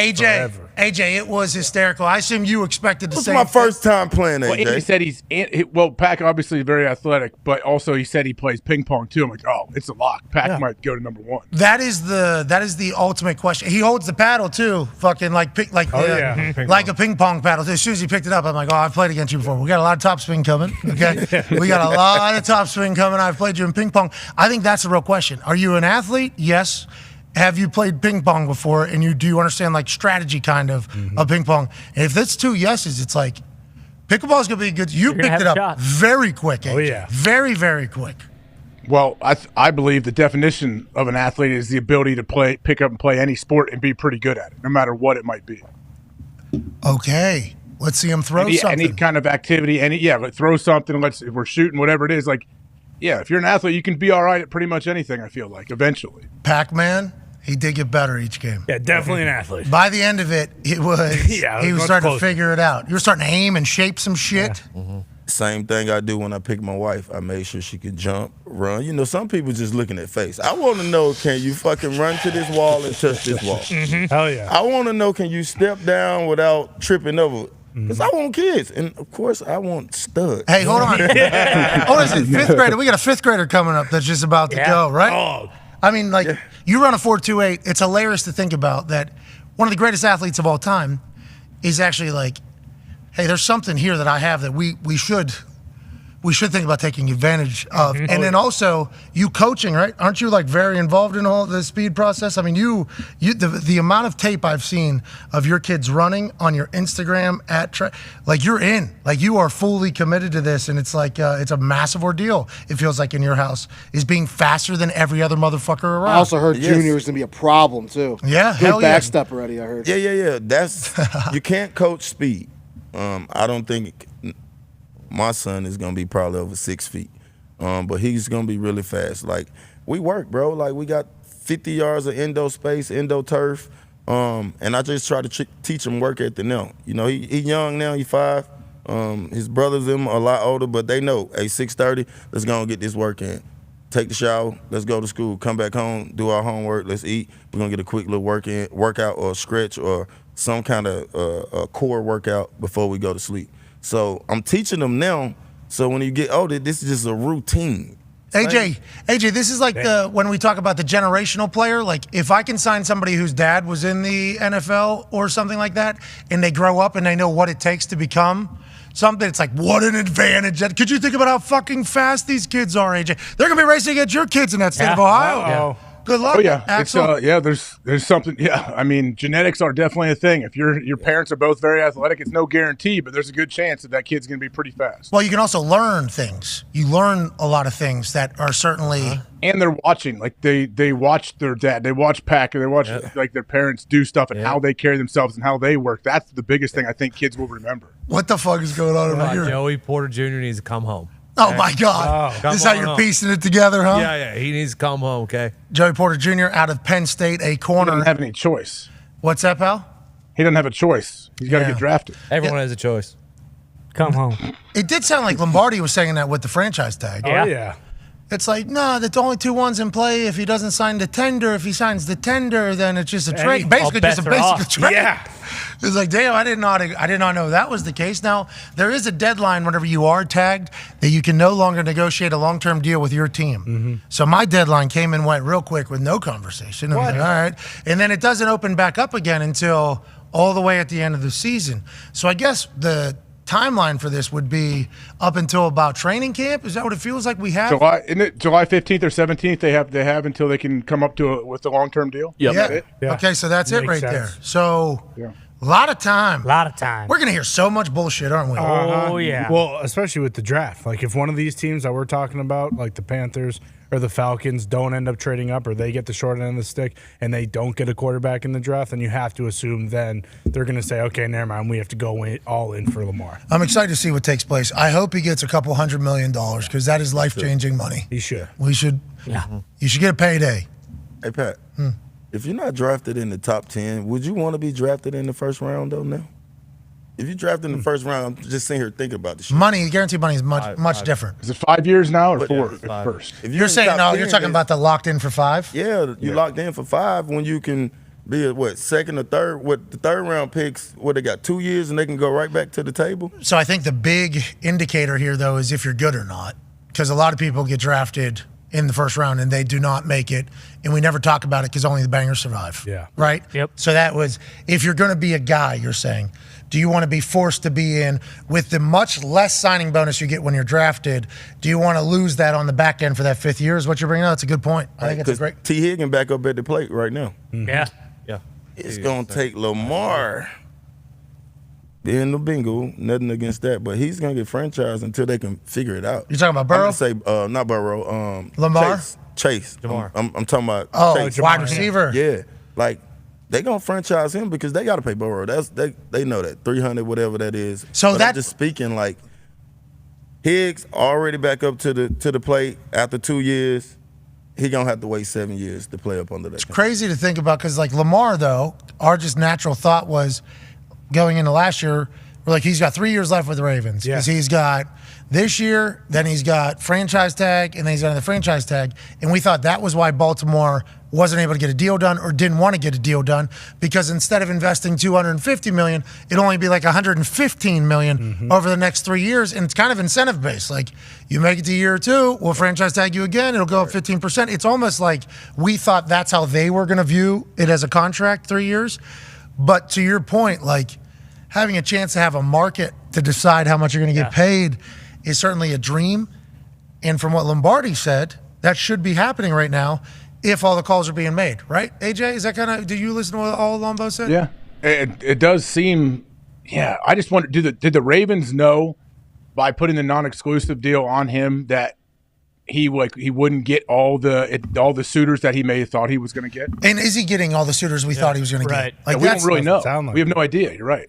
Because all it takes is what? 1, hopefully 2. If it's 2, much better. If it's 1, we got to cook this a little bit, but still good. You know what I mean? Well, and we're also operating under the assumption that like he's just gone. Like he may still want to stay in Baltimore if the money was to get to a point where. Exactly. What are you thinking, Pat? I just don't understand it, man. We talking about the league MVP, who was fucking the 23rd or 24th fucking pick. If you look at all, 32, if you look at all the fucking quarterbacks that got drafted with him, all of them booty bum. The one that was decent, he just got hurt. How can he not get paid? Obviously, it's something with either the representation he had when he first came out, which is the same. Yes, valid. Or it's something that's going on. I'm thinking that, hey, look, we need representation. There's nothing else for me to go back and think about. Like, I'm like, does he check the box as a great, unbelievable person? Yes. Is he an unbelievable athlete? Yes. Have he got better over time? Yes. Does he does in the community? Yes. All the boxes check yes, but except the contract. Does he deserve a contract? No, so yes. So he must be a distraction, though, right? No, it doesn't, AJ. It really doesn't piece up. But we're in lying season, as Lombardi said it. So maybe everybody that came out quickly and said, we're not in, maybe they will change their mind. Maybe they were thinking they were not in, and then they started surveying the landscape and thinking about what it could be, and they're all the way back, and they'll say, oh, we sent out a little smoke signal or whatever. We're trying to figure people out. There's so many things can still happen. In the NFL, legitimately anything can happen. Kerry Collins. Dog. Hell yeah. Kerry Collins was greatest video, smoking a cigar after he got bailed out of jail. Great walking video. out, with his suit. Yeah, he was in I believe he was in a hunting tree stand. Blind, yeah, blind, maybe a blind or a tree stand. I don't remember what it was. When I told the story, he was in the woods, standing, obviously camouflaged. I think we got to have. I think we got to have. When I heard the story, when I was hearing about crawling on the ground. As I was, yes, and I think he had maybe a couple, and obviously they were dragging a bunch already. Whatever was dead. Yep. And then they were in that thing. Like that's in my head what it was. He gets caught allegedly. This did not come directly. This was just literally as soon as we signed him, out of that tree stand right into starting quarterback, and I think he got a lot of millions for that. Played one game, I think, maybe 2 games. Hell yeah. And then he was right back to the hunting thing. NFL people, if they need a quarterback, will do whatever the fuck they have to do whenever push comes to shove. Right now, I think we're maybe too early in the process. As soon as it gets announced, maybe teams are trying to play the long game here. Maybe they don't know if they want to be in. Maybe they are making a statement that we're not doing guaranteed deals anymore. Hey, this ain't happening. That's kind of what Greeny alluded to. Maybe they're doing that. But they'll fucking turn their back on the other owners if they think that'll certainly help there. We know that to be true. We know that to be the case. So I think we just got to kind of keep an eye on the whole thing. Well, and is that what they're doing? Are they playing chicken with the Bengals and the Chargers? And they're like, look, we have the 3 quarterbacks that are going to get paid next and reset the market, but we don't want to be the ones to determine it with Lamar. So instead of paying Lamar right now, we'll tag him, and then maybe Burrow will get paid next year because the Bengals have to pay Burrow immediately because Justin Jefferson's about to reset the wide receiver market, and then Jamar's going to ask for that. So if they don't pay Burrow right now, they might be screwed down the road, or are they waiting for Herbert to get a bag? Because if Herbert gets the bag, then they can go to Lamar and say, okay, what you were asking for wasn't it, but what Herbert just got, we'll give you that. Is that what it is? The Ravens, the Chargers, and the Bengals just kind of all staring at each other, guns pointing at each other? I don't know. And why doesn't one of these other super rich owners just come in and say, I don't give a fuck? Well, and that probably will be what happens. That's what makes no sense about all these teams who are here are considering maybe trading up in the draft to get a quarterback. Because any of those, if you're drafting in the top, let's say 15, you're assuming that that's your franchise guy. They're not drafting these guys and assuming that he's going to suck after 5 years. So paying Lamar shouldn't be, because if you're drafting a guy in the top 15, you're preparing to pay that guy in the future. You're assuming the guy we're drafting in the top 10 is going to earn this check have anyways. To give him a $200 million deal at some point. It's expedited. Exactly. And there's some owners that can't put this money in escrow. Is what our opinion is. This is allegedly from our opinion. We think there are some owners that they probably have the ability to if they really want to, but at the current moment, liquid, they don't have $250 million that they would just want to sit in fucking thing that they have to do if they guarantee a contract to somebody. They'd rather have that money working, doing the whole, gamut that they do over there where their money makes more money than everybody else makes somehow. It's fucking phenomenal how they've kind of figured that whole thing out. That's a fantastic thing. So I think there's only a few owners that would do it. And it sounds like Atlanta was going to do it. Yeah. Right? It sounded like they were going to. Carolina has the second wealthiest owner in the sport. I mean, there's some big money people that have the potential capability to do it.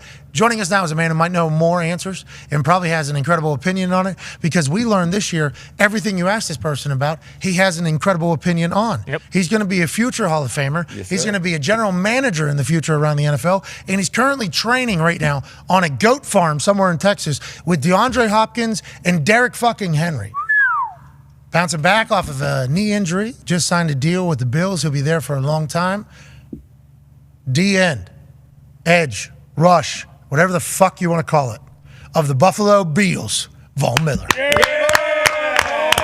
Howdy, guys. Thanks for having me again. Vaughn, great to see you. We're going to link up at the Super Bowl. Everybody's schedule is bananas. We saw you doing your thing. We're happy for you, pal. Hi, baby Vaughn. We're happy for you, Thank pal. you. I appreciate you. Now, and just like we would assume, you're in the middle of doing something incredible and scheduling something incredible in April. I believe there's a Von Miller Day. It sounds like just a block party's taking place down in Texas, where you're from. Sounds like a great time. You are the fucking man. You know this, Vaughn. What are you up to right now? How do you feel health-wise? And whenever we're speaking about this Lamar Jackson situation and the guaranteed contracts, does that pique your interest as somebody who's obviously very invested in the business of the NFL? Yeah, I'm first I'll start with, I'm in a good spot. It was 3 months last week. It was 3 months last week or the week before that. I just kind of keep my head down and I just grind. I'm feeling good, starting to feel, normal and feeling athletic and ready to go again. So that's my health. So you're back, update. huh? You're back, clear, you think? I'm feeling good. I don't even think about it. Obviously, if we start doing some super athletic stuff, I'll probably, have some hesitation. What's some super athletic shit? Excuse me, what is this? When we start doing, I don't think me and my friends have ever been like, all right, once we start doing the super athletic shit, then we got to kind of think about it. Nope. What is super athletic shit in your eyes, and when is that coming, you think? I guess when it starts to do like real football shit, it'll probably, but by that time in another month, I'll be another month into it, another month and a half into it, and hopefully I'll be feeling ready to go for that. The Lamar Jackson situation, I've been talking about this since during the season. It baffles me, and I've seen some tweets from my colleagues, from Tyrann Mathieu. We've never seen an MVP get treated this way. Say that. It's just this is just crazy. To see the things unfold with Lamar Jackson. I think it's such a talking point because it feels like no guaranteed contracts are going to be the stand. Like that's what it feels like, right? It feels like that is a public statement. With how loud it was, it's like this is not going to be a thing. And we obviously know that the guaranteed contracts in the NFL has been a conversation since fucking 1970, probably 1980 in the whole thing. Yes, sir. So that's why the Deshaun Watson contract, that's why when you hear us talk about Mulugeta, it's like there is decades and decades and decades of players that have been seeking that, fighting for that, hoping for that, and wishing that they were the first. So when Deshaun gets it, it's a massive ordeal, and shout out to the agent. Now Lamar is just, do you think that there's any chance in hell that these owners give? Because it seems like it's been a very loud message you guys have been wanting to get to this point for a long time. We might get there at some point, but we're not there right now because of what Haslam did in Cleveland. Do you think that's potentially a part of it? Because that's been chatted about a lot, especially here and I think other places as well. I don't think everybody should get guaranteed contracts. I'll start right there. I don't think just because you played 2 weeks in training camp, you get fully guaranteed contract for. I don't think it should be like that. But there are a few players on each team that deserve fully guaranteed contracts. Your franchise guys, the guys that you cannot, live without. They deserve fully guaranteed contracts. It's only one or two on each team. And then the way they should go about contract before, what we've been doing. We've slowly been getting the process.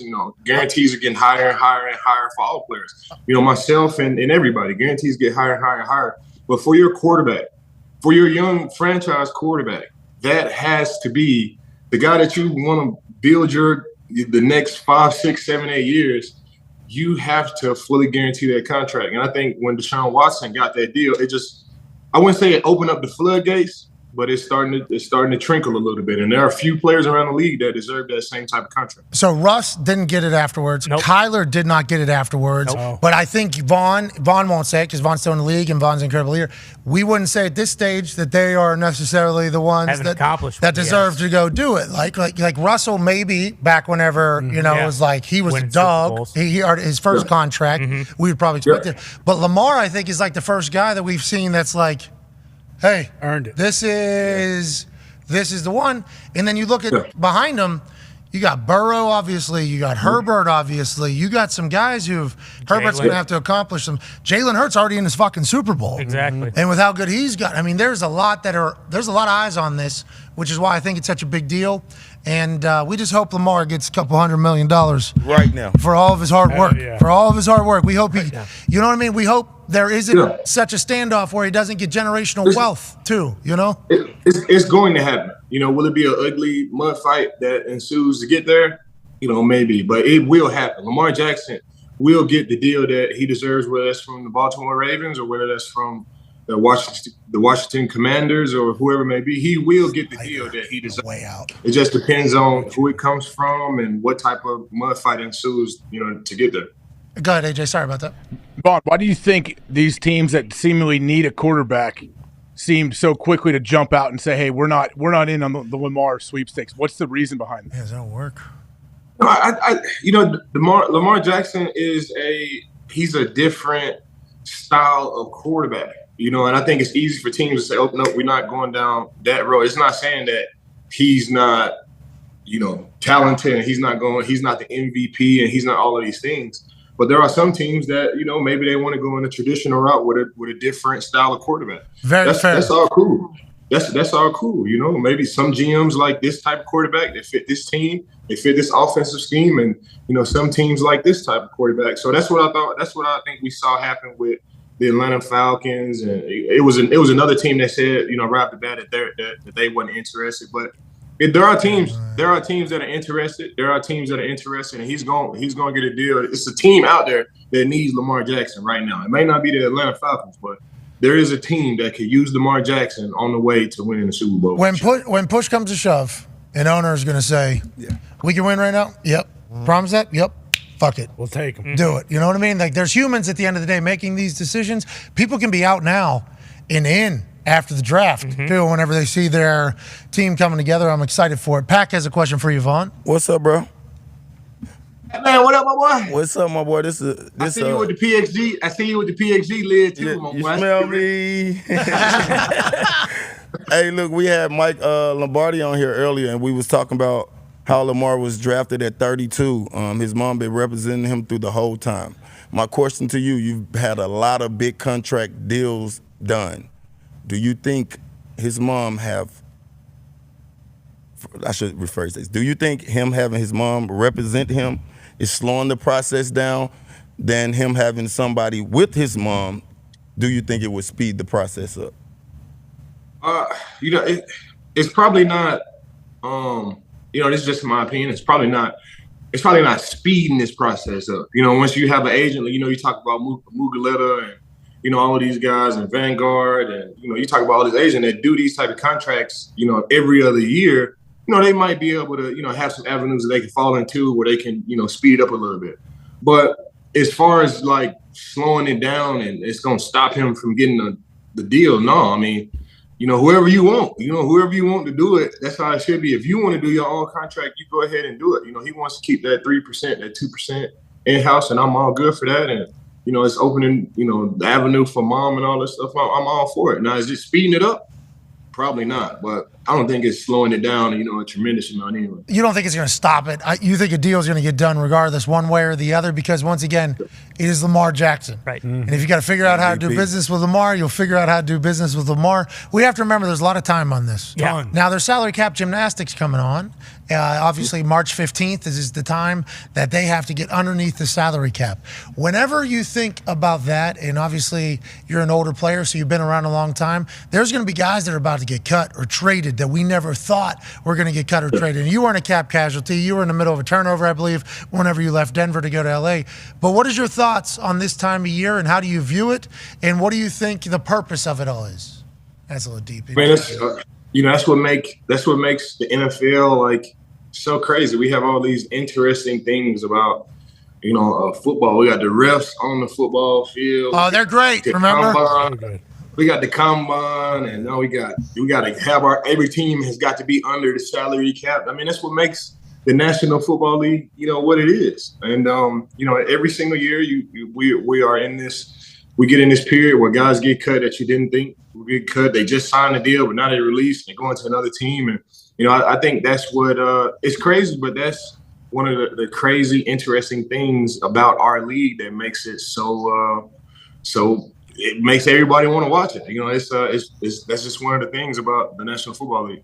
Connor has a question for you, Vaughn. Yeah, Vaughn, how did you take the news when Leslie Frazier was reported that he wasn't coming back next year? And also, because of that, do you kind of know going into next season, like, hey, I might need to be a little more involved in as far as game playing goes across the board for the defense, or does that change anything for you?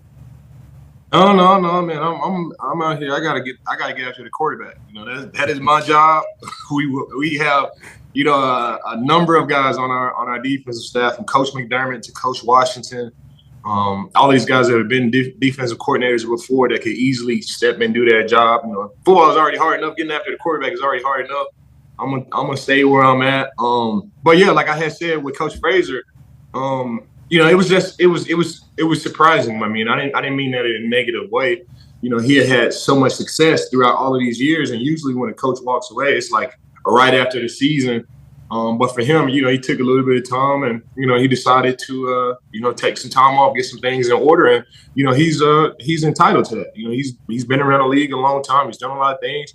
Won a Super Bowl as a player, won a Super Bowl as a coach.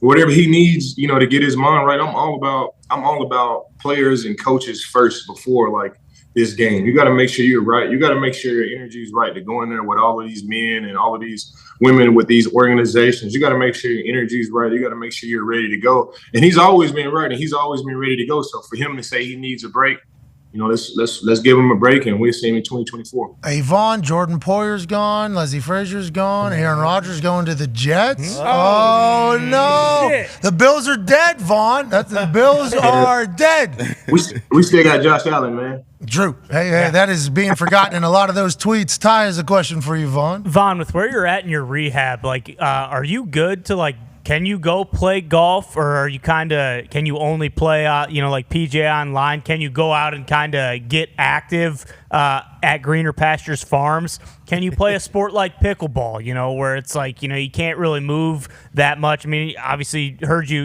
mentioning PAX PXG lid.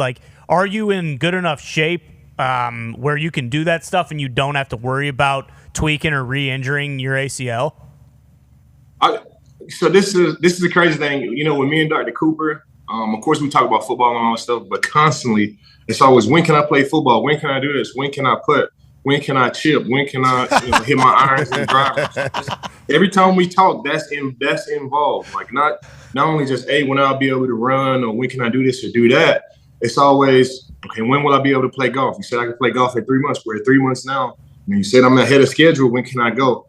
So it's we're at that point now where I probably could go out there and play golf. I probably could go out there and do all the things on the golf course that make me happy. But still, we're just gonna slow play it 1 or 2 more weeks. I got a tee time with Patrick Mahomes next week here in Dallas. I'm gonna be ready for that. I'm gonna be ready for that. Then I just had to take another break after that. But end of March is when golf should be full go for me. Hey, you're working on your putting though, obviously, right? So we got good hands. I probably hit about 200 putts every day. Dude, that's all. You're golfing with Mahomes. He's golfing all the time. Oh, yeah. He's been celebrating a lot. That guy's been. He's a stick too. I assume he's fucking Patrick Mahomes. You bury a couple putts, that steals the entire trip. Oh yeah. Let's go, Vaughn. Let's go, Vaughn. Go ahead, AJ. Vaughn, you're gonna eventually, maybe, I don't know why you're still playing, and when you're done playing, getting some of these kind of celebrity tournaments. I saw you out in Tahoe a couple years ago. I played with McManus. He claimed that you were supposed to caddy for him the first round. Now, you didn't caddy for him. Good decision by you. Smart. If you thought about doing that. But is that something you were going to do, actually, and carry his bag?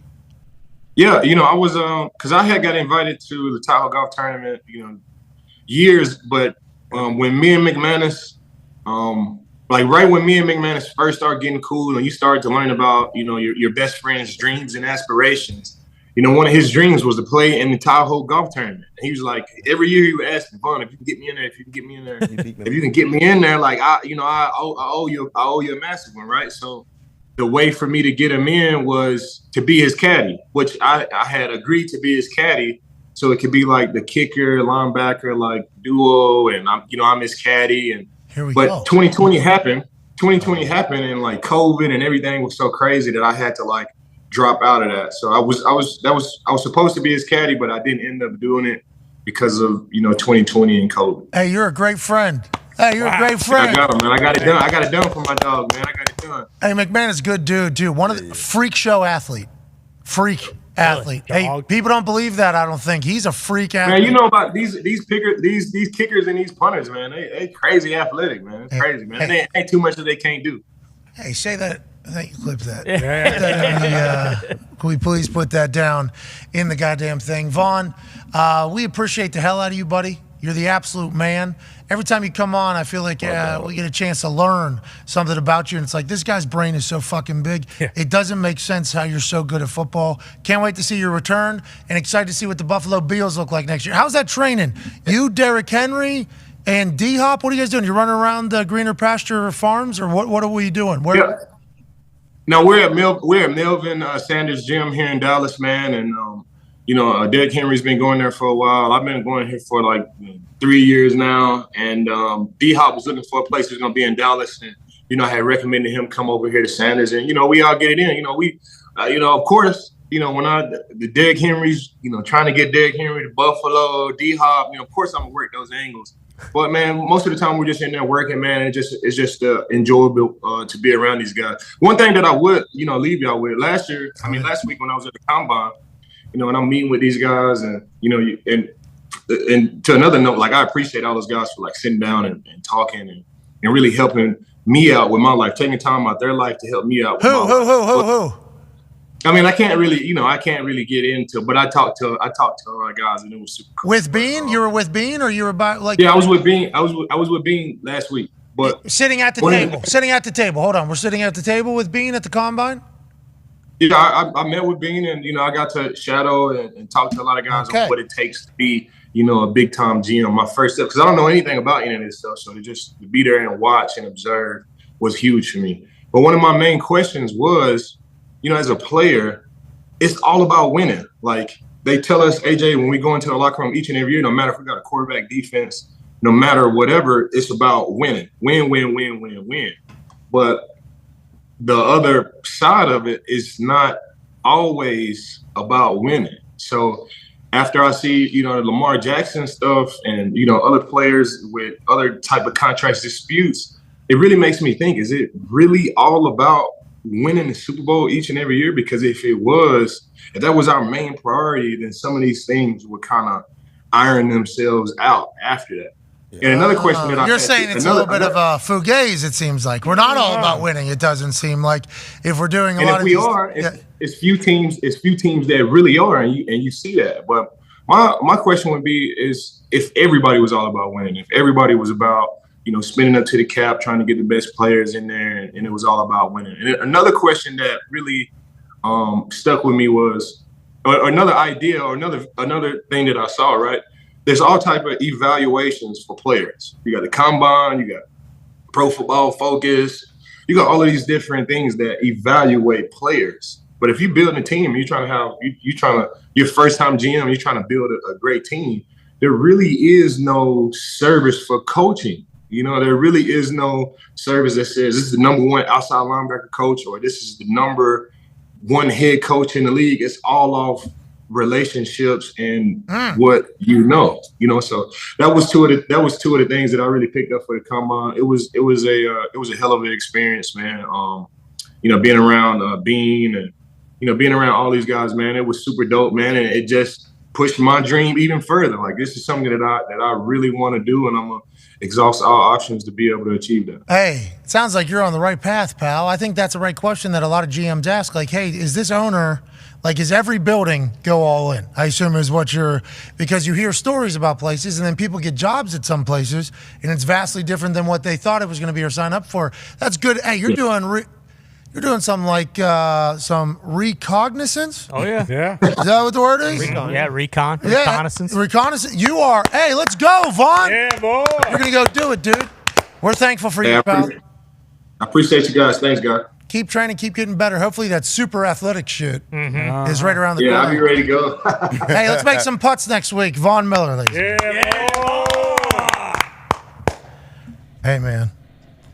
So is every building all in? Like, feels like there's been some places I've been to or I've heard about where they're just trying to kind of have a team on the field, be good. Each owner is very different. The orders from the top, I'm sure, are very different for each GM and head coach. Yeah, like he gets asked those because I feel like every time a GM has come on our show, they're very open. Oh, yeah. They don't talk a lot, right? Honest. GMs are not, they don't do, I guess they do the year-end media, but you don't really hear from GMs that much.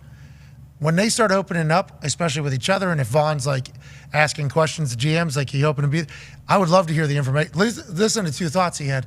A coaching evaluation system would be nice. Yeah. Vaughn, we're actually Really giving nice. $800 million in contracts to fired coaches over the last 5 years. That's if we could figure out good coaching, that'd be fucking fantastic. Somebody probably, and Vaughn's like, yeah, you're right. That's a great point. Because that's a real deal. Yeah. You have no idea. It's all networks and connections. It's part of the whole process. And the coaches' salaries are guaranteed. So once they get cut, they get full salary pretty much. So whenever every player has said there's good coaches and bad coaches, I think. I don't know if media talks about it as much. Coaching staff gets fired. Everybody just kind of like, oh, the DB's coach is gone. Oh, this guy's gone. Oh, this guy's gone. It's like, hey, some of those guys that are leaving your building are vital. They could potentially be the next fucking Belichick. Like, Huge. you know what I mean? There's a lot of that happens in there, but it's all a process. That Washington football team, before being the Washington football team, Sure. they had that coaching staff where it was like Shanahan, McDaniel, McVay, LaFleur's, I think. Yeah. Like the whole, it's like, oh, damn. Like you don't even think about that, but it's probably a pretty good coach team. Can't believe they didn't. What happened? More games. Well, Why Jay did they win? Gruden was, hating on coach and smoking darts at the bars downtown, I think. That was via video. We do not know if it was photoshopped or not, but that video definitely exists. Excuse me, allegedly through a video that I've seen. But to his point, Numerous times we've seen, multiple sources have put it out there. Yes. We have seen it. Yeah. And I don't think he's doing anything. He was just smoking a dart, right? Smoking a dart with no shoes on. Sitting applesauce. Exactly. Crisscross applesauce. He can do it. He's an adult. He's allowed to do that. Absolutely. He was not. It allegedly looked like he was biting the girl's ear off when he was, next to her. But sure, I didn't see that. Oh, See, that yeah. would I be didn't- that would be the part. We can pull it up. Slanderous. He was in. We are not running the video. Okay, fair enough. But Vaughn's point about teams not trying to win. I mean, obviously that team we were just talking about, and then you were on a team that 1 year. Whoa. Hey, I'm just saying, 1 year there were some people, and you've mentioned this before, that were definitely trying to win, and then there are some people that might not have been trying to win every single football game. So like players and coach, I think like players, you're not going to see them ever tank.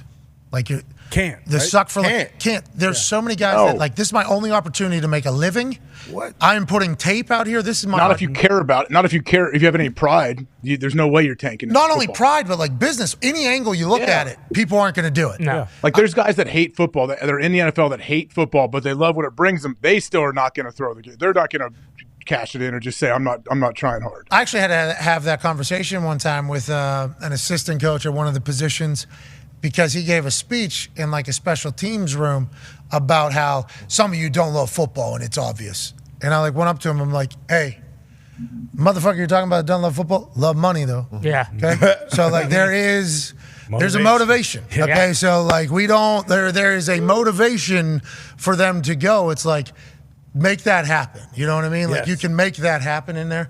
The coaching matters. And that's a crazy part about Vaughn getting to experience. I'm happy for Vaughn, man. Yeah. You know who else I'm happy for? Who's that? Who's that? Hey, Pac-Man had a great week out here. Yeah, he did. Way to go, Pac-Man. AJ, he added so much to the show, didn't he? Of course, Pax the man. I love those glasses he's got on today too. Are those his or did Mick give those to you? Oh no, these mine today, AJ. What are they? Good. Versace. Oh! Brought the same basic ass car here today, though. Yeah. Thought he was going to mix it up. Yeah. I was gonna drive my dirty truck like AJ, but I didn't think I would make it. It is a little bit of a drive. We appreciate you making it, and the people have appreciated not only your input, your vibes, your energy, your contribution to the show, but also because 2 for 2 here so far on giveaways. That's right. Oh, you gonna make some putts today again? I don't know. Is that what try? Pac? What are you thinking? What do you want to do? I'm putting. All right. PXG hat. All right, here we go. Yeah, PXG hat. Come on. Yeah. Come on, Pat. Come on, Pat. To send Hey, this Pat, Thursday. Go ahead. Pat, what are the shoes you were wearing when you're in your pickleball games? Those like little mid black shoes. Those are those old Jordans that are like the best Jordans they've ever sold, and then they stopped selling them. Sweet. Oh, okay. I have some of those. Eclipse. Dude, I pitched the Eclipse. Yeah, I pitched him to one of the Jordan guys. When I met him, he was out at Stanford. I think his son's playing. He was like one of the Jordan guys. I got to meet him because I was calling a game. And I go, what's his name? Oh, I thought you probably know the guy. Anyways, but I talked to him. Good guy, good dap up. Hey, thank you so much for everything I was wearing. I forget what pair I was wearing. But then I told him, like, hey, I think I could sell the Eclipses to a lot of whites. Like, I just want to, if you want to. I'll buy 10 more. I'll buy 10 more pairs if they put them out. Me too, dude. I fucking love them. They're the greatest workout shoe. There they are right there. They're clean looking. They have not only white, there's black, there's gray, there's so many different things. Oh, yeah. I have like 6 colors. So comfortable. And they're impossible to find. So I want to let the community of people that know about those shoes, because there is those people. I attempted to get them back. Tried to bring them back. First time I had the opportunity to talk to somebody that was in a position at that place, I let it fly. Haven't talked to the person since. Sure. But I certainly made the case. So hopefully. My buddy's a shoe collector. He's sitting on like 12 of these right now. Yeah, that's huge. And I was like, Smart I'll give man. you so much money. He says, no, I'm holding out. So I'm wearing like I have like 2 pairs that I haven't worn yet. I had 3. This has become the moment for these shoes to kind of make their presence in the world. You got to hold on to them. They're so good, those shoes. I wear them out like to nothing, and then I wear the next pair. Workouts, walking around, the whole thing. They're sweet. They're the best, AJ. I know. Believe me. I try to keep mine okay. The bottoms are wearing down because I don't have any more. I like wearing them. Bingo. And I started to sense that they were And running. there's no answer why they took them off the shelves either. Like, I know like Nike came out with like the Roaches or whatever they're called, and they were kind of similar, but the Eclipse are way nicer. Just so much nicer. Yeah. And you got the. Yeah, you got fucking Jumpman on I mean, what do we even? It looks. You wearing? Hey, it's Fridays. Yeah, look at these fuckers. Yeah. Boom. Fucking cut the lawn in these, jump in these, work out in these, and I'll go to a goddamn gala in these things. Right. if you want. You name it. They were the best, dude. Yeah. To raise money. That thing that you weirdos at the top of the pyramid do. Yeah, you know. You know what I mean? You know pyramid. Top of what pyramid? You know, What number pyramid? 5 overall, old CBA. You know what I'm talking about. Like pyramid scheme situations you've been getting into. Speaking of money, you need a cup. Yeah. Yep. That's smart, by the way, because if you were, that would have been bad. Throwing them off, yeah. All right, here we go. How many people packed? 20 people. All right. That's a lot of fucking people. There you go, Phil. How many are you making? 2. Okay, Ooh. 2 out of 5. Like that. 20 people, $500. He is an And on avid that golfer. hole, just like Bruce. That's right. Yeah, simple. Put it through the back of the hole. Adam Pac-Man Drains. Jones. Oh, that's smooth. To go 3. Oh, that's smooth. For 3 on giveaways on the week. Wow. He goes 1 of 1. All he needs to do is go 1 of 4, and 20 people will win $500. Who retweet this video? Say something nice to somebody. Pace. Man, good touch, though. Yeah, Nice touch. pace. And use the hashtag PMS Live. We do not know if Cash App is the. Oh, yeah. So we will open it up. Yeah, It's a lot more work, but we will open it up. All Pac-Man has to do is make 1 more putt. Oh, no. We got 2 putts left. Pac-Man goes 1 for 1 early, misses the next 2. Now we got 2 left for 20 people to win $500. Come on, Pac. It was easy. It's a straight putt, Pac. Go ahead and just roll it right to the back of the hole. Adam Pac-Man Jones pulls another one. 3 Ricochet. straight Knock to the that left. in. Like We will say this. 8 like of the that. last 9 putts have been pulled to the left. it's like Michael Cole messed that up. Don't push it right. Adam Jones for 20 people to win $500. Still got wheels. He ran so fast over there. The walk-off. The walk-off. So close. All right. Means you got to come back, dude. Yep. All right. Well, we'll be back tomorrow with a Feel Good Friday. The chance was there. Oh, I thought it was in. The stress was intense, was real. Yeah. And the celebration was so close. Here's a replay. Back. Look. And you're gone. Gone. Oh, my goodness. No. Oh, no. All right, AJ, great show today, pal. We appreciate you, buddy. Hey, appreciate you guys. Good work, Pac. I think give him another shot. He'll make it. No, yeah, next time. Whoa. Next time. Yeah. Of I don't course. Phil, Yeah, Phil exactly. might send a bomb in the mail to me. And also, we got to figure out what's going on with our Yeah, where we're the doing whole that. thing. Yeah, we didn't know. Cash App support sent us a little bit of a. Excuse me. Oh, okay. All right, well, we got to figure that out. I'd say. They've made it much easier. Oh, yeah. It's been nice. You don't like Cash App anymore? No, we do. whoa, We do. We do. We Just just not. Oh. They didn't too. They don't like us. Yeah.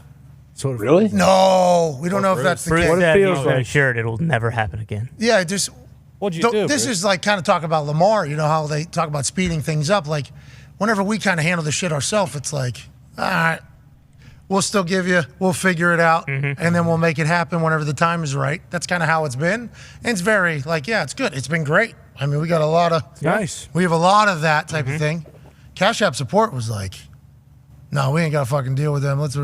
We got nothing to do with this. And it was a tweet to our tweet, a reply to our tweet, like kind of came out of nowhere. And we're like, well, let us step in here for a second. With the gold check mark. Yeah. That's a real deal. Yeah, not just blue. What is that? That's a real deal check mark. That's the new blue check, which I don't think I've seen that. well, it's real deal. I think You're a real company. That's the actual blue check mark of the past, which who would have thought that there would be another one of those? No. I remember somebody just getting bashed in the shins repeatedly by a bunch of people whenever that was even mentioned on a show that looked a lot like this one. And on a microphone that looked a lot like this one, but didn't sound like this one, though. No. Zito, great work today, bub. Let's go. You and Jay crushed it. Foxy, you're working him back. Nick, fantastic job. Brucey boy. Way to go, pal. Yeah, baby Bruce. Bruce really found his own on the pickleball court, hasn't He has. Good player. He's an afternoon pickleball boy. I heard that league stinks. It does. It's the feeder system. That's what they're saying. It's corn fairy.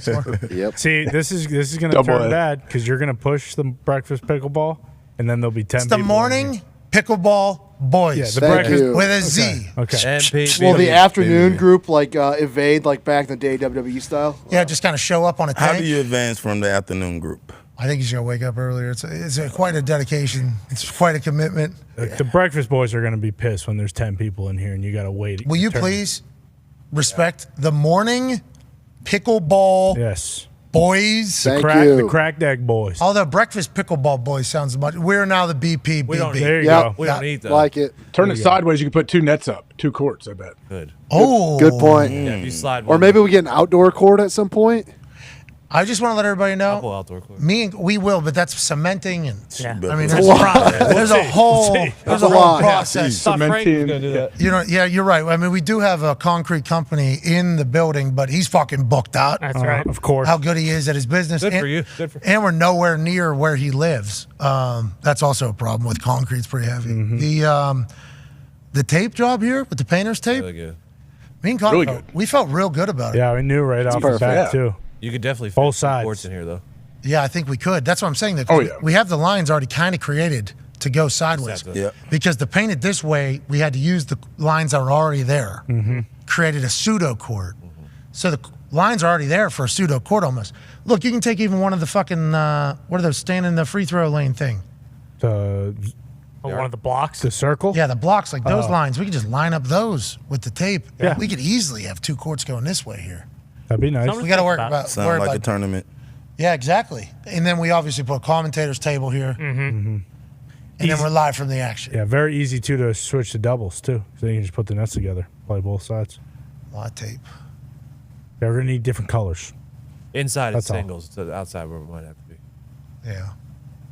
I've never played singles. That'll be fun. I've never tried that. This is vastly different, I think. It than is. Actual Way different. pickleball Because this is a singles. lot tighter than a full court. Big time. Singles might be a little.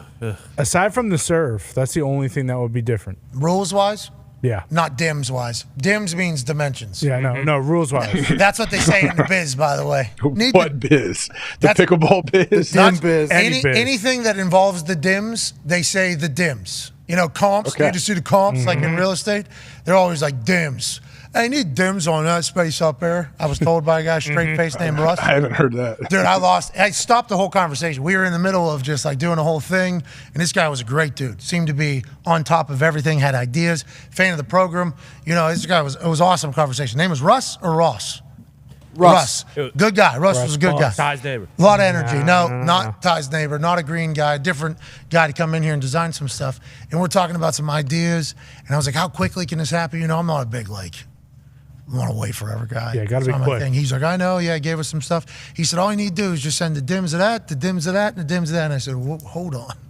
I don't know what that means. That's dimensions, and that's how we just say it. We just say dims, and he's like, oh, yeah, the dims? Yeah, absolutely. That's and I was like, my man, you don't even know this, but I'm going to say that forever and act as if I'm in the fucking biz. Just like a light ranching. Light ranching. Just like a light ranching. Any of those types of situations are beautiful. Russ, I think we're going to turn this place into a pretty cool place. We got all the dims over. Yeah, we got all the Tim dims. brought in his laser tape measure, and he got all the dims of everything. We got laser fucking dims. Boom. Most accurate. We got opportunity. A lot of the dims of this place.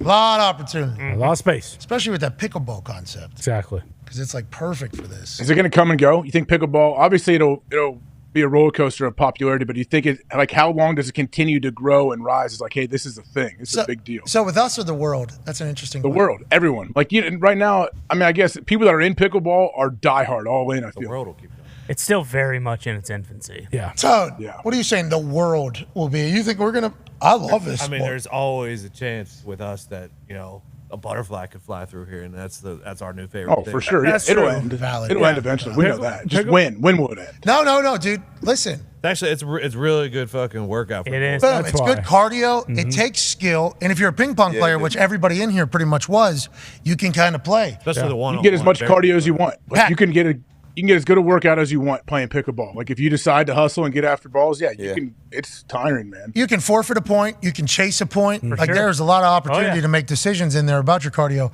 You picked up paddle first time yesterday, right? Yeah. You switched paddle. Thought it was paddle's fault. Turns out second paddle nowhere near as good as first paddle. But it didn't matter. He got Paddle better. was way better. I lost the first game. I got my ass whooped the first game. Yeah, but you're a much better player. You picked up the sport Yeah. much Understood. better. I think if you had. He's an athlete, of course. Yeah. Great sport, though. It's hard, though. It's harder than what it looked. And a lot of old people playing this, they need to make sure they stretch before they play this game. I You a don't little want sore? nobody tearing their groin in there. You a little sore? No, Torn I'm not sore. Achilles. I work out. Oh, still? You know what I mean? Yeah. Oh, because Once in the morning, once at night. Well, he's Yeah. coach, I think. I don't know if he's. Bam. Because didn't you who called him old? You said he was I old? said he was old because I don't work out and I'm fat and smoke cigarettes. So you're turning 40, dude? Yeah, I look younger than Connor. Exactly. You do. Exactly, and I still won. You look younger than me. You're turning 40? Big 40. Are you going to run a 40 on 40? See what it is? Ooh. Oh, sweet. Never thought about it. 40 for 40 on 40? Do it. Yeah. That's a good idea. You should train for this, too, and do a fucking. This should be a good. Nope. Just control the clock if it's not what you want it to be. Just say it. 4-4-1. That's all you gotta Hand do. time. Hand time. We'll do hand time. Hand time. I wonder what you would. I love AJ. That's how you know AJ always knows something about Aaron Rodgers. He's like, no, man, just change the clock. Smart, AJ. Oh, yeah. I freaking love you. Okay, let's talk about Aaron. We haven't talked about it with you, I don't think, yet. What happened?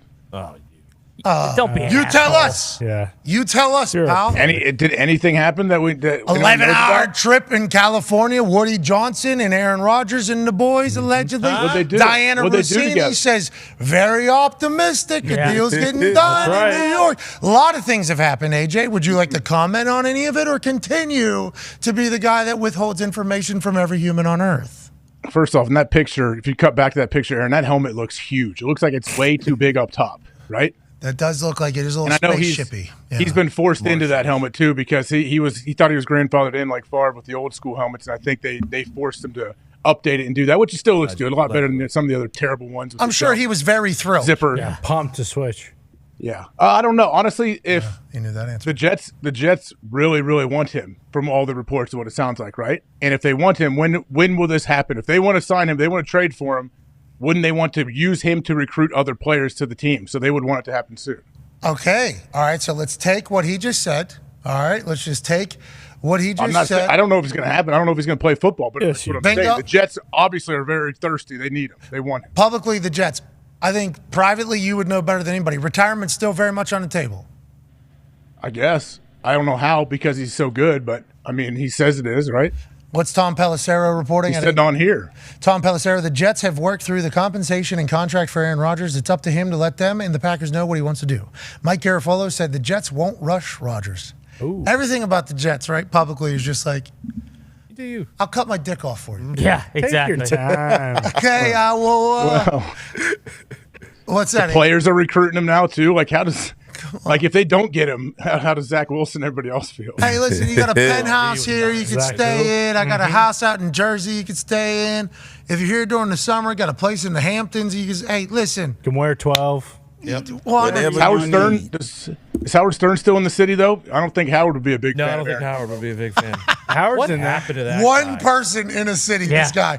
Well, it's not too Howard good. Stern? It's not too great. It popped into my head. I know Howard's going to be pissed. Maybe that's something. When did that happen to that guy? He's still doing it, bro, isn't he? Yeah, he's still doing 80 it. But million like, a when year. did he get so? Stern really changed the whole game business-wise when he He's took a that 4 or serious 5 deal. When he took that serious Oh, deal, yeah. it was a huge deal. That's a big deal for everybody. Massive. That's right into the digital Is world. Diggs going on the show? Did he ask Diggs to be a guest? I do not believe he's been asked by Howard or Robin. I We don't have think. contradicting ideas on things. Baba Booey may have said something to him, though. You're right. I forgot about Baba Booey. Hey, Howard Stern, complete disruptor. Oh, yeah. Still crushed. Used to be. No matter. Tony. Now he's Tony, allegedly. Now he's wearing 4 or 5 fucking. Yeah, but you saw it, so like still Allegedly. got the juice. Still got the juice. Still got the juice because it got to your world. So Still you even talking. knew that it happened. Was on my timeline. My special time. I have a special timeline. Oh, I bet you do. Yeah. I bet you do. We know. What's he been famous though for 40 years? Running shit? 50 years? Since Yeah. Great movie. He's great in that Private movie. Parts. Private Parts is obviously a great movie back in the day. He has some- Mississippian Machine. WNBC. Yep. There's Since, some since skits that people machine. talk Yeah. about. All right, let's get some phone calls and get the fuck out of here. He did get paid like $80 million a year just a couple years ago. Oh, yeah. And then right after that, a lot of people started talking about some of that Has a old full work. channel of just reruns. I'm pretty sure that just makes a fuck ton of money. How often does he do the show now? I don't know. Whenever he wants. 3 days a week or something? He negotiated. Was Mulugeta? Do we know? His agent, yeah. Do we know if Mulugeta was the one I that believe so. did that deal?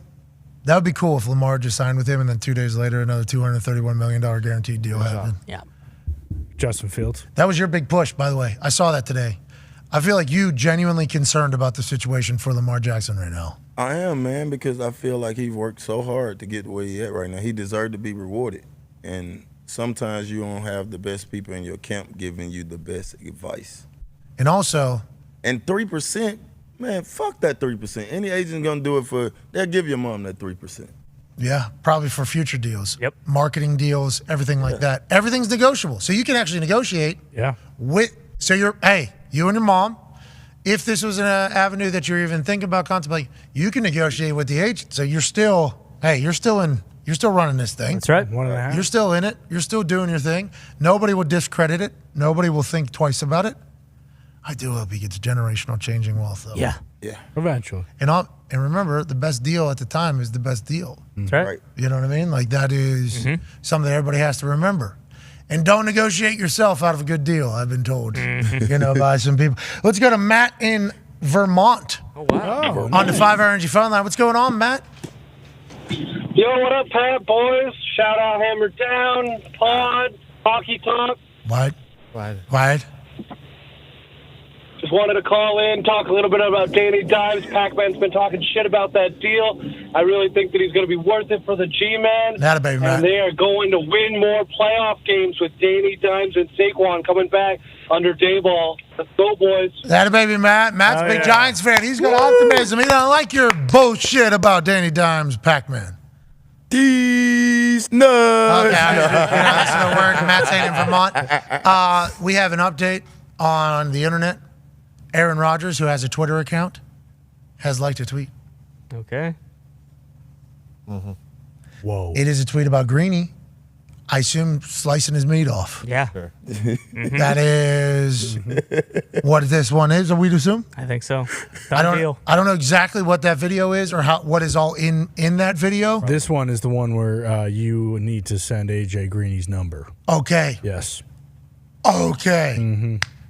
And AJ. I love that was the like tweet. Yeah.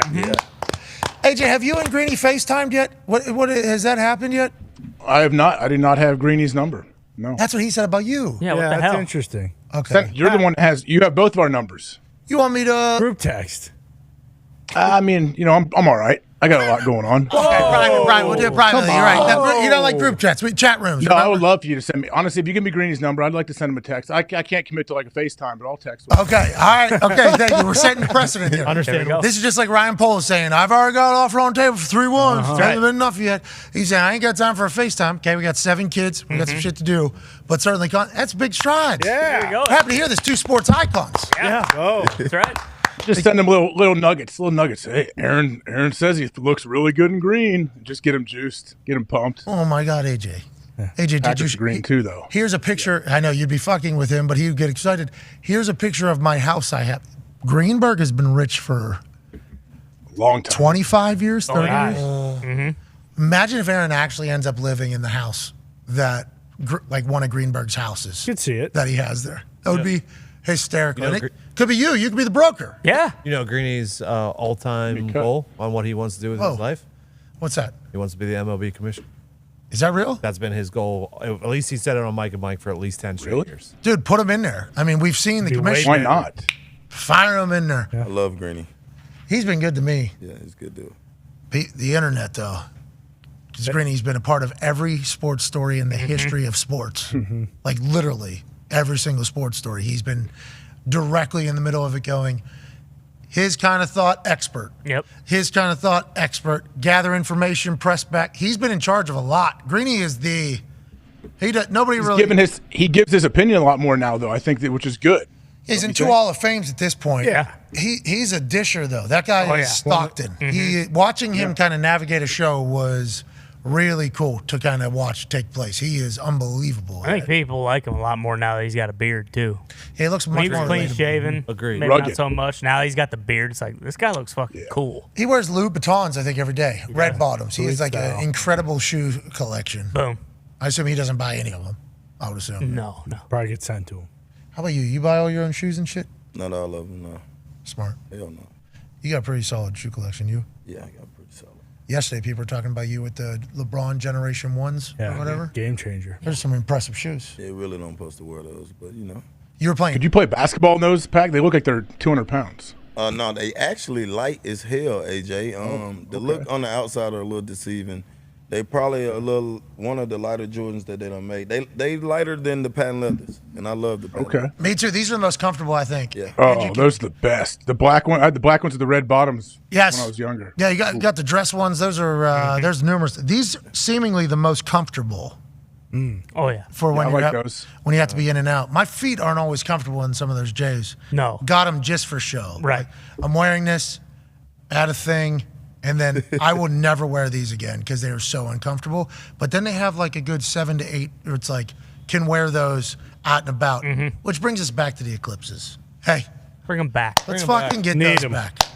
Dana White had some things to say about the media today. If you didn't get that, go ahead and look back. I mean, he had a promo. Big fan. Big fan of the media. He took it back. I wonder why they continue to write things about him that he doesn't like. I don't know. It's not like there's a real adversarial. No, there's not. Don't get a rise out of him. Michael Lombardi was great. It's been fantastic. Pac-Man, we appreciate you, dude. I better go back. We'll see you again, hopefully. Yeah, we will. We'll see you again. Yeah. We'll see you again. Can't believe you missed those putts, though. I know. Yeah. So close. So that's why it's going to have to happen, because you can't go out like that. You have 2 big winners. That's right. All right, we're back tomorrow, hopefully with more news. Be a friend, tell a friend something nice. Goodbye.